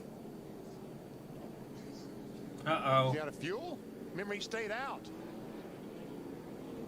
Thought he could make it to the end. Thought he could make it to the end, and sure looks like he's out of fuel. Marty? That would be out of fuel, gentlemen. Oh, JJ. Keep saying nothing. Come on, when we came in, because their calculations showed that they were good to go even on a green, white, checkered all the way to the end of the race. So obviously, either some miscalculations. Now we got fuel full, but he is out of fuel currently. Running in 5th position last time by. Now they're gonna hold off the restart again. Now he gets a push. And he's just going to pull right in and call it a day. Went for it. Didn't make it. Well. So J.J. Yaley pulls behind the wall. A green, white, checkered finish coming up in the season finale here in Homestead in the Ford 400. The championship on the line. Jimmy Johnson runs in the 8th position. 13th or better will clinch him the Nextel Cup championship. Pace car to pit road. Casey Kane's going to have to get it done in 1 or 2, I think, BP. What do you think? Here we go. Got to get a really good jump on Bethel. The final restart. Here we go. For the final time this season.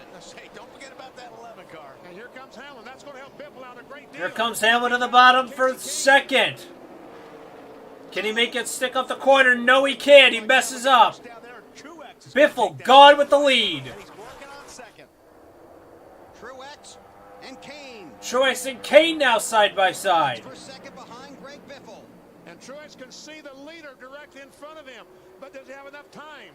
Looking for his first ever. Slides up in front. White flag this time. Jimmy Johnson in the 48 car, closing in on the championship. Biffle looking for the win. Truex trying to play spoiler up front. Don't think Truex is going to have enough. Biffle got a really great restart. Too many car lengths. Biffle going for 3 in a row. Here it is. The final 2 turns. Through 3 and 4 for the final time. Coming to the finish line. Greg Biffle goes 3 in a row at Homestead. And Jimmy Johnson is the 2006 NASCAR Nextel Cup Series champion. There it is. There it is. The first of 7. There it is. What a run for the those first boys. of 7. Early in the chase. 4 terrible races to begin the chase here in 2006. And all of a sudden, they came to life. There's Jeff Burton, who led the championship. Let's see everybody, all the Jebis in chat. Our pleasure, bud. Our pleasure. Thank you, friend. Johnson finished second at Charlotte, 1 at Martinsville. Second, and second the last 3 weeks. Teammate Brian Vickers went by. Teammate Kyle Busch. But I would kill to hear Johnson scream again on the radio. Jeff Gordon and Ricky Hendrick. Rick's late son, instrumental in convincing Rick Hendrick to hire Jimmy Johnson to drive in the Nextel Cup Series. When it was announced, the popular question was, What were you thinking when you hired Jimmy Johnson? Rick had seen him drive late model cars as a teenager, competing against Ricky. He liked what he saw then, and he loves what he sees now.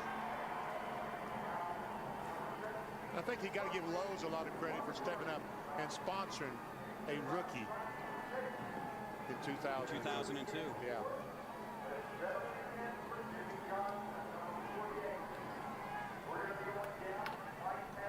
There's the flag. Be a lot of celebrating here now. Greg Wow. Bethel won the race. Jimmy Johnson will celebrate his first NASCAR Nextel Cup Series championship at the age of 31. Allen? With Chad Canales taking congratulations. Incredible. Congratulations, you're champion. Yeah, that's pretty incredible. You know, I'm very honored and privileged to be a part of this Lowe's team. I mean, I've got a great group of guys. You know, these guys have really stepped it up, done an incredible job. Steve Letard up here, Jeff Gordon's crew chief, with congratulations. And somebody else before we go back to that is Ray Evernham, one of Chad's mentors.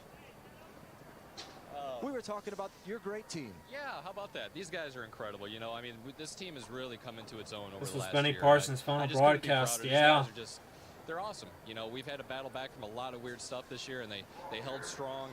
They knew what this team was all about. And it took us a little bit of time. There's never been a team, I don't think, that's had to come into the Nextel Cup Series with as much pressure as what this team's had on it. I mean, when we showed up here in 2002, we had Jeff Gordon's championship-winning race cars. So Jimmy had to step up, the team had to step up, I had to step up, and we had to go out there and do what Jeff Gordon did. And for us to come out of the box and then finally to come back and win the championship here in 2006, it's just an incredible feat. You know, Mr. Hendrick is by far and above the best car owner out there. He's got the best demeanor, the best leadership, best everything you could ever ask for, and we've got the best stuff at Hendrick Motorsports: chassis, bodies, engines. The guys that assemble these 24-48 cars are just phenomenal, and you know, I mean, it's a childhood dream. I'm very fortunate. Last question, Chad, so we can catch up with your team. at the same time. Difficult How moments fitting, through the yeah. day as you sat here on the pit box. Yeah, you know, I really didn't want to have to do that two-tire bit there at the end. I didn't like that at all. I'm not a big two-tire fan anymore with these tires, and you just don't know what the car's going to do, and people started doing it, and we knew that we were going to have to go through that bit. But the car was handling well, and, you know, we had a top 10 car all day long. We ended up 9th. I think it's a great way to end the season, you know, to come home 9th, and that's, you know, I don't know, 24 top 10s for the year. That's a pretty phenomenal season for these guys. Congratulations on the championship. Thank you.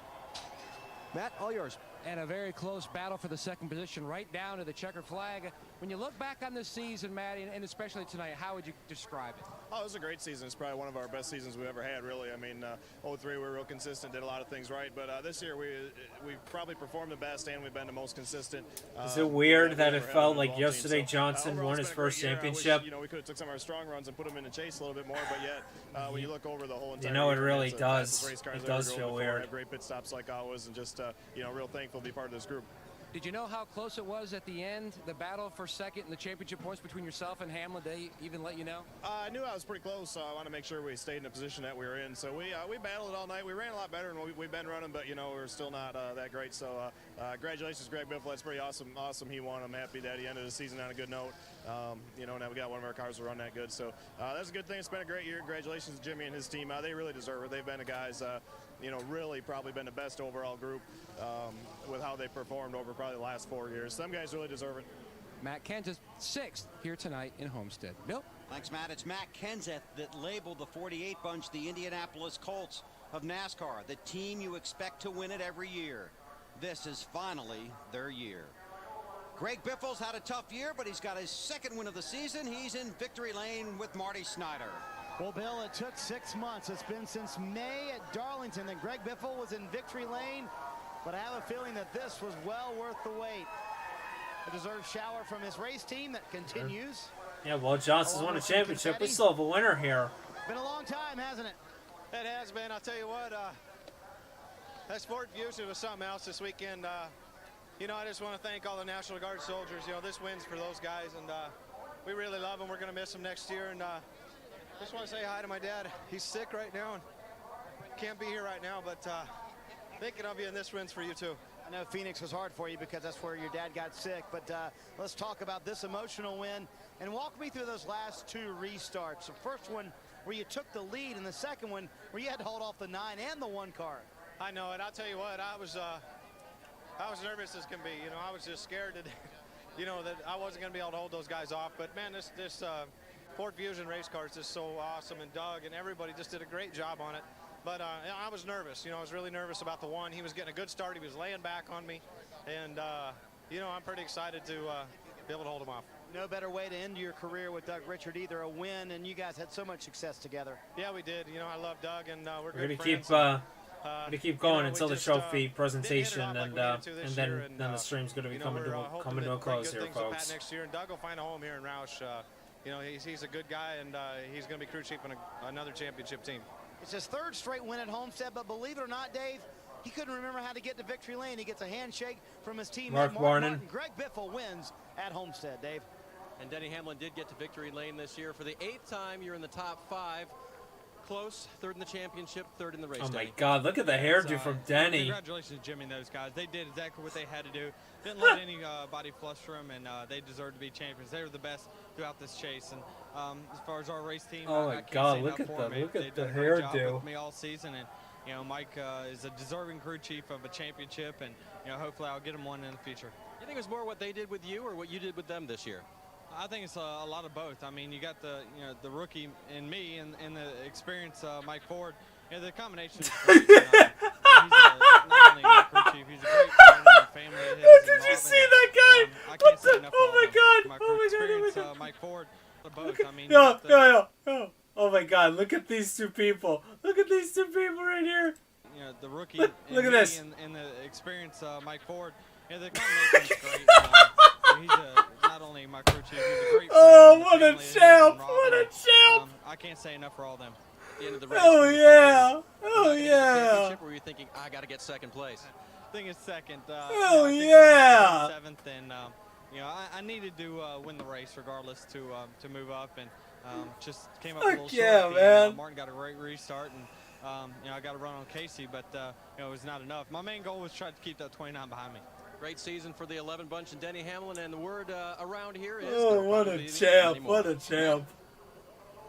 And Dale Earnhardt Jr., it was a crazy night for you What a and your cool team. ass. Yeah, we had a really good car when the sun was out, and we led some laps, and as soon as the sun went down, it was like a switch. We got real tight, and we just weren't that good. But I got to tell you, my team, man, I'm really proud of them. They got a lot to be happy about with what they've been able to accomplish this year, the cars they've been able to build. They're kind of down on themselves about tonight, but There's they got a lot to be proud of, man. I hope that they realize Dale. And then the contact with the wall. Yeah, well, I just got tight and just drove it in the fence, but oh well. That's just the way it goes, man. You have to be so excited about looking ahead to 2007. Yeah, I am. You know, my guys are kind of bummed out. We had a great car tonight, and they're really bummed out about how we finished. But you know, we had a great car. We had a great team all year long, and we got so much to look forward to. And you know, we just got to maintain great positive attitudes going over through this off season, get some work done, and get some great cars built, and put it to them next year. After missing the chase last year, Dale Earnhardt Jr., stellar season, finished it top 5 in points. There we Thank go. you, Matt. Jimmy Johnson has pulled up along the front stretch here at Homestead. And the celebration of his 2006 NASCAR Next Hookup Championship is about to begin. The stage is in place. His crew chief, Chad Knaus.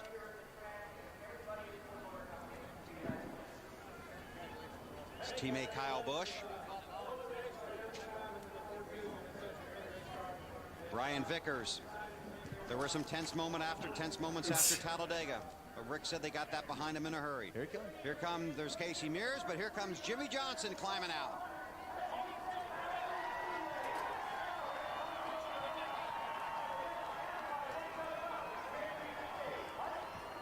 There it is.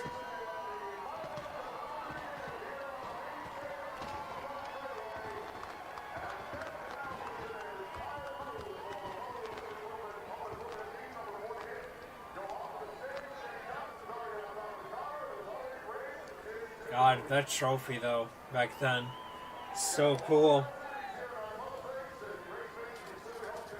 Jimmy's still getting congratulations. His teammates still making their way here from where they were on pit road.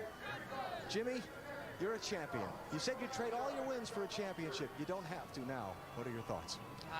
It's such a long day to get here. I mean, there were times when we were down and out and back in the back and had to come back through. It's going to take a little bit for it to sink in, but just to think of what this team's accomplished the year that we've had to be the champion, it's everything I've ever wanted to be as a champion.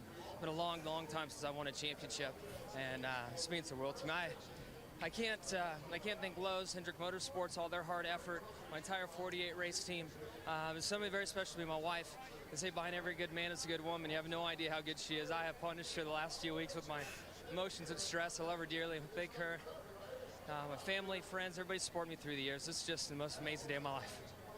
Let me take you back a few weeks. When you started this chase for the Nextel Cup, things didn't go well. And then your team got on a roll. Was there something that threw that switch and turned you from this isn't going to go our way this year to we can still do this? I think we knew in our hearts we could do it all along. We just had some bad luck at the beginning, and that's what let us get the momentum, let us sleep well at night, I should say, is because we knew that this team was capable of winning a championship. We just could have some luck, and some guys had some bad luck, which allowed us to get back into it, and I had a great time. And I think back to the chase, and I think of Jeff Burton, I think of Matt Kenseth, I think a lot of the guys in the chase, and they taught me a lot this year, and I have a ton of respect for all those guys. Tony Stewart was a huge help to me this weekend and last weekend. Jeff Gordon, Kyle Busch, Brian Vickers, Casey Mears. I mean, I can't thank enough people for today. This is amazing. Let's talk about the difference between years past and this. Besides the fact that you're going to get the big trophy more formally. It's so here big in a and minute. heavy. What was the difference that allowed this championship to Are you happen gonna live this stream year? his other 6 championships? I think we just all matured as a race team. I have to put a lot of. I haven't decided. I haven't fully decided on what the next race is going to be, but I do plan to keep this series going since a lot of you seem to be really enjoying this. So putting this deal together. This has been his baby since. I don't know. We'll see what happens though. So I can't think of enough. Let's talk about, you mentioned your wife Shandy in the last few weeks and the stresses. What's it been like? Now you can tell us. What's it been like? It's been hell. There's no way around it. It's been hell. It's just, you know, I knew we had a good team. I knew that we'd be able to do things right, but you just can't control the outside variables. And today I was around 3 or 4 different wrecks and had a piece of debris go through the front of the race car, which we had to fix on pit road. There was just a lot of crazy stuff going on, and luckily we missed all those problems. Knowing what you expected the day to be like behind the wheel of the race car. I think I have the same hat. Inside there. Was it nerve-wracking?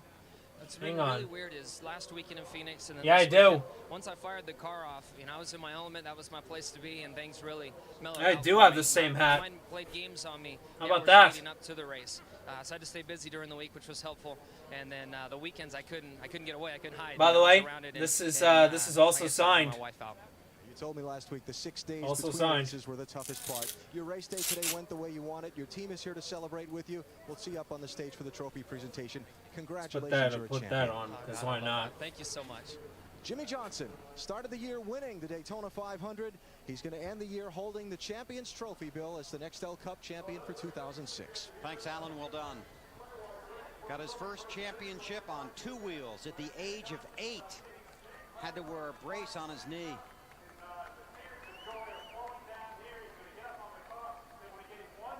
That's his dad, Gary, standing there beside of him. It was obviously his wife, Shanny, on the stage there.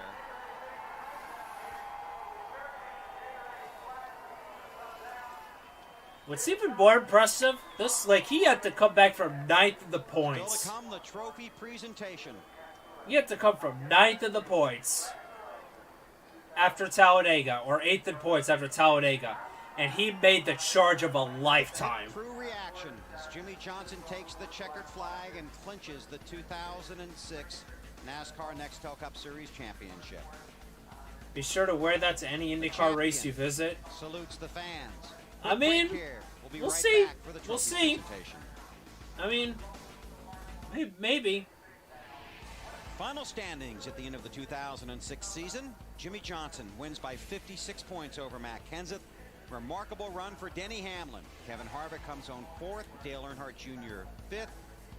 Then Jeff Gordon, Jeff Burton, Casey Kane, Mark Martin in his final season with Jack Roush and Kyle Busch. Matt Yoakum. Bill, it's been a very productive year for Jeff Gordon, both as a driver and as an owner. He finishes 6th in the driver standings, but I know still you're have very the trophy proud presentation of being a left, co-owner but champion. after that, I don't know where to start, this stream man. is It's been a heck of a year for the DuPont this stream's Chevrolet gonna team. be over. What an awesome year for Jimmy Johnson, Chad Knaus, everybody at Hendrick Motorsports, especially that Lowe's team. Can't wait to get over there and congratulate them. But, you know, I want to thank NBC, too, for all that they've done to really bring this sport to those NASCAR fans out there. We're going to miss you guys, and just thanks a lot. This was the And last speaking of the fans, this was the last broadcast for NBC until It's been an amazing year, you know, I just for me realized that this is the personally, last. for This our is the race teams, this for race all was the NASCAR, last broadcast for and, NBC looking forward to the until off-season, 2015. But, really looking forward to enjoying this championship with Rick Hendrick and Jimmy Johnson. All That's- those guys. that's- what an awesome, that's awesome year unreal. for them. I can't wait to get over there, man.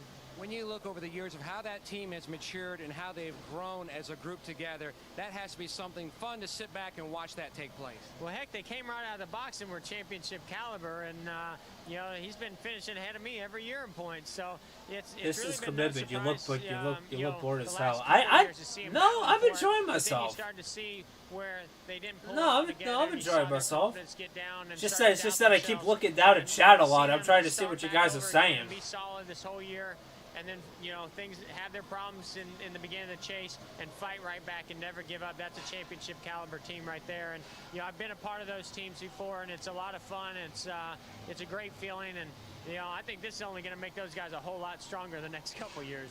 You talked so often about the first phone call from Rick Hendrick for you, but what about the first meeting for Jimmy Johnson and his future co-car owner, Jeff Gordon? Well, you know, I don't take much of the credit because Jimmy's the one that tapped on my shoulder and he said, hey, I got some questions to ask you about my future. And we just sat down and I just saw what a great guy was, what a humble guy was, and how bad he wanted it.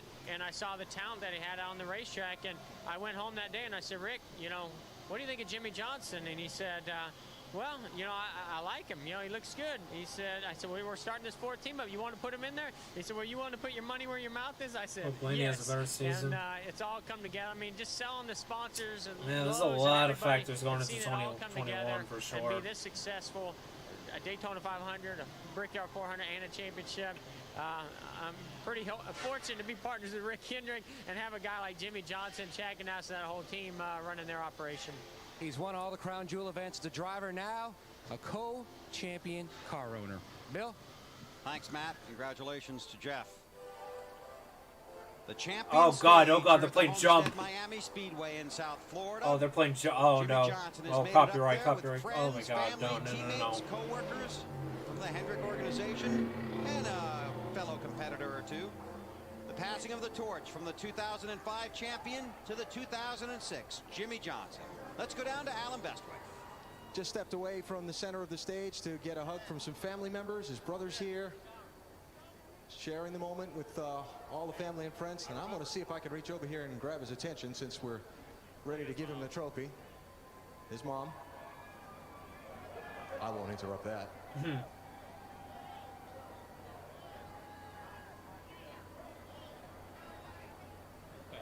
Okay, now I'm going to have to go chase him. There we go. Come on back over here. The world's waiting on you. Or at least I am. Adam over with Chad Canals as well. All right, let's make a couple of presentations to our new champion. First up, I want to introduce Tim Kelly, who's the president of customer management for Sprint Nextel, and Tim Donahue, the chairman of Sprint Nextel. And Jimmy, they have a healthy-sized little check they want to give you and your team. Jimmy, congratulations on a spectacular season. And on behalf of the 60,000 employees of Sprint Nextel, we are delighted to present to you a check in the amount of $6.2 million. Woo! Talk about a payday!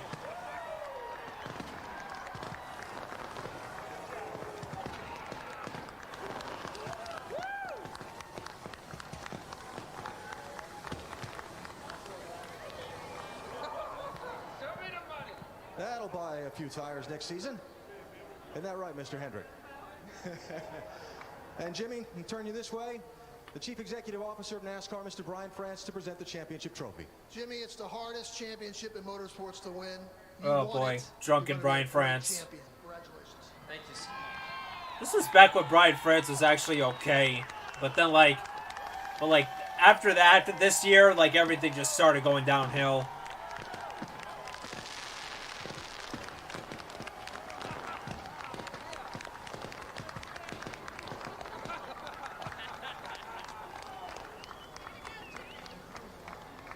I think that says about most of what the emotion of the moment is. You've had a couple of more minutes to think about it. What's sinking in? All the stuff that I've been chasing out for the last couple of weeks in my mind, it's sinking in. Just the hard work, the years from racing off-road buggies to off-road trucks, ASA, Busch, then my Cup start. There's been so many great people along the way that have helped me. I just can't thank all of them enough. I just want to thank everybody. I've had a lot of people believe in me along the way and helped me get my chance. Mr. Hendrick believed in me, gave me this chance here, but a lot of guys, I didn't have the stellar career through ASA and Busch, but I got my chance and I got here with this race team and we built something special. So I'm just so proud of everything that we've done. This is what we all work for. This is what we all want, and now I have one. Congratulations to you. Mr. Hendrick, can I get you to step in here for a minute, please, or I'll step over to you. You told me this morning these things make you so nervous. What was that like for you at the end of that race? Well, this had to be the longest one of my life, but just neat to see Jimmy come through here, and man, but it was a lot of laps there at the end. Yes, it was. I know you're most proud of this, not for yourself and the number of championships you've accumulated, but for all these guys sitting in front of us and all the people standing around on the stage that belong to the Hendrick Motorsports organization. Your thoughts? Well, these guys have been so close. Chad and Jimmy have been a great combination. They've been so close for several years now, and to finish it off, and these guys have worked hard. They've been good all year to win the Daytona 500 and then the Brickyard, and then to cap it off, the All-Star race in this is really neat. Unbelievable. All these championships, you talk to people in different sports who've won different championships, they say the meaning of each one of them is different. What does this one mean for Rick Hendrick? Well, it's all of them are special. Jimmy's going to be a great champion. After the tragedy in '04, it's really neat to see all of the organization rally and come back and have three of them in the chase. This is really special, and I got to say hello to my daughter and my two granddaughters, Lynn and Kate and baby Ricky, and my mother's watching back home. I wish they were all here. Now, do I make assumptions for you that there'll be a very large trip to New York City in the near future from Concord, North Carolina?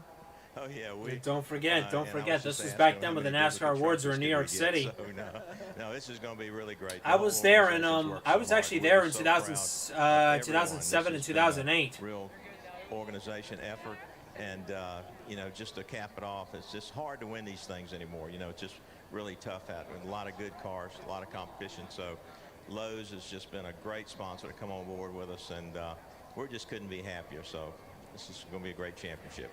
Congratulations to you for assembling that organization. Jimmy Johnson, Chad Knaus, Rick Hendrick, and the championship team from the Lowe's Chevrolet 2006 NASCAR Nextel Cup Series champions. Bill? Thank you, Alan. One more look at the unofficial points. Jimmy Johnson, the 2006 NASCAR Nextel Cup Series champ. Denny Hamlin moves up past. He was tied with Kevin Harvick. Going in, moves up a spot. Casey Kane moves up one. Mark Martin loses one in his final race for Jack Roush. And Kyle Busch could not get it going. Good Quite see, a good. season. Oh, it's been fantastic. But it's over. Yep, and Jimmy Johnson celebrates the championship here in Homestead. In 2 weeks on NBC, it's the NASCAR Awards Special. Sunday, December 3rd from the Waldorf Astoria Hotel in New York City. NASCAR honors its 2006 Nextel Cup Series champion Jimmy Johnson and the top 10 drivers from this season. That's the NASCAR Awards Special in 2 weeks on NBC. Coming up next on NBC, Football Night in America with Bob, Chris, Sterling, and the Bus, followed by Kickoff. It was a lot of fun watching. Jimmy Johnson starts with a win in the Daytona 500, finishes with a championship right here in Florida. Wins the Brickyard. That's right. And the Daytona 500, he did it right. And, but he started off so badly. Those first 4 races, but the last 6 have just been fantastic. It's a fun ride. It's been a great ride, but it's over. Jimmy Johnson wins. What are we going to do now? Why don't we go get thrown out of Applebee's? Sounds like a good idea. Jimmy Johnson, the 2006 NASCAR Nextel Cup Series champion. Our thanks to our crew, our producer, our director, and everybody involved with NASCAR on NBC. Thanks for the ride. Love to see it.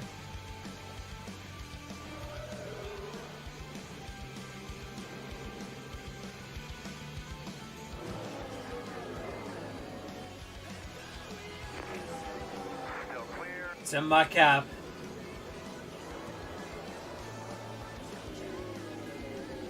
Coming to the finish line at Homestead, Jimmy Johnson is the 2006 NASCAR Nextel Cup Series champion.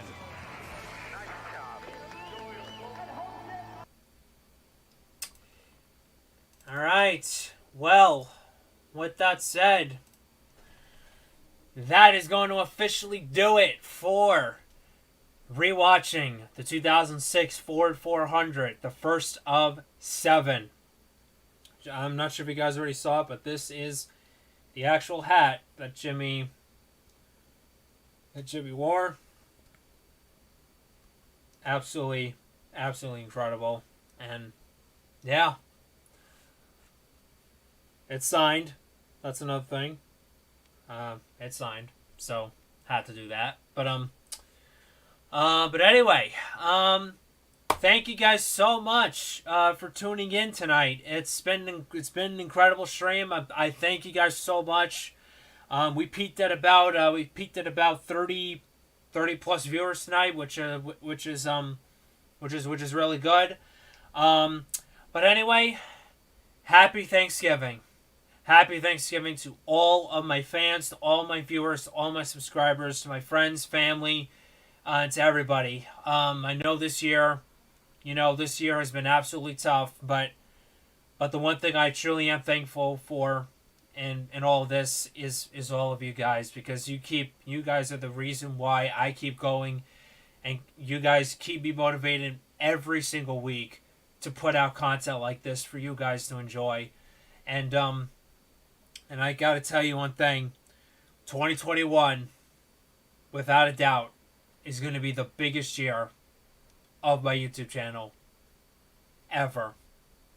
And I'm not just saying that in terms of what I have planned.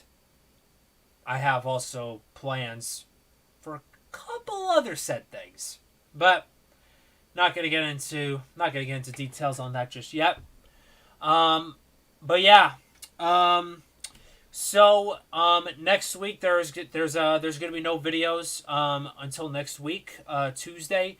I will be uploading a brand new Angry Birds video on Tuesday, so stay tuned for that. It's gonna be on a brand new game that just recently came out, so hopefully you guys will tune into that.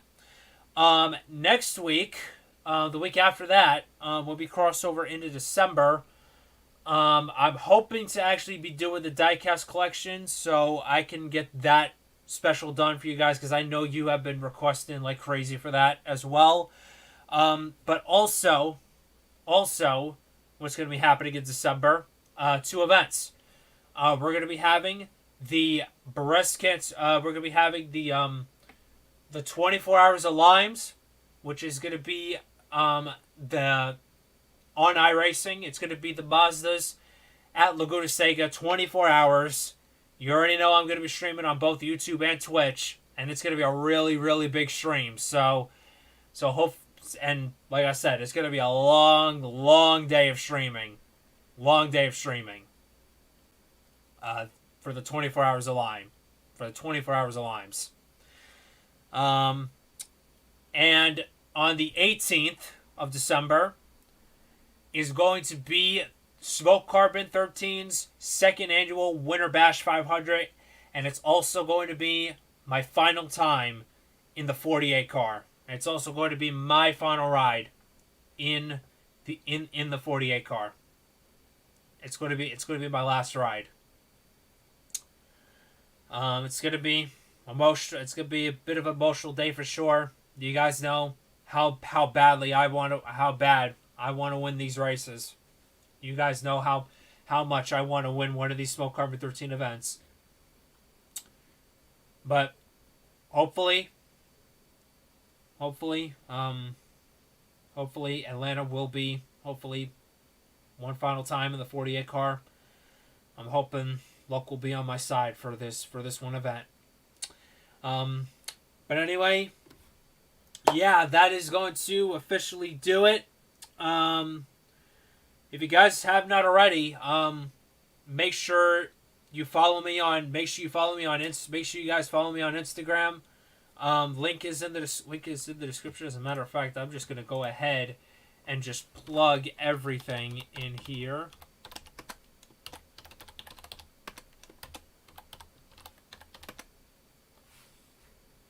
I'm just going to go ahead and plug all my social media in there.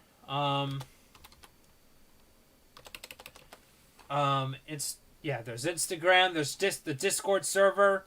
Follow me on Twitch as well. And hang on one more second here, because someone asked if I have TikTok.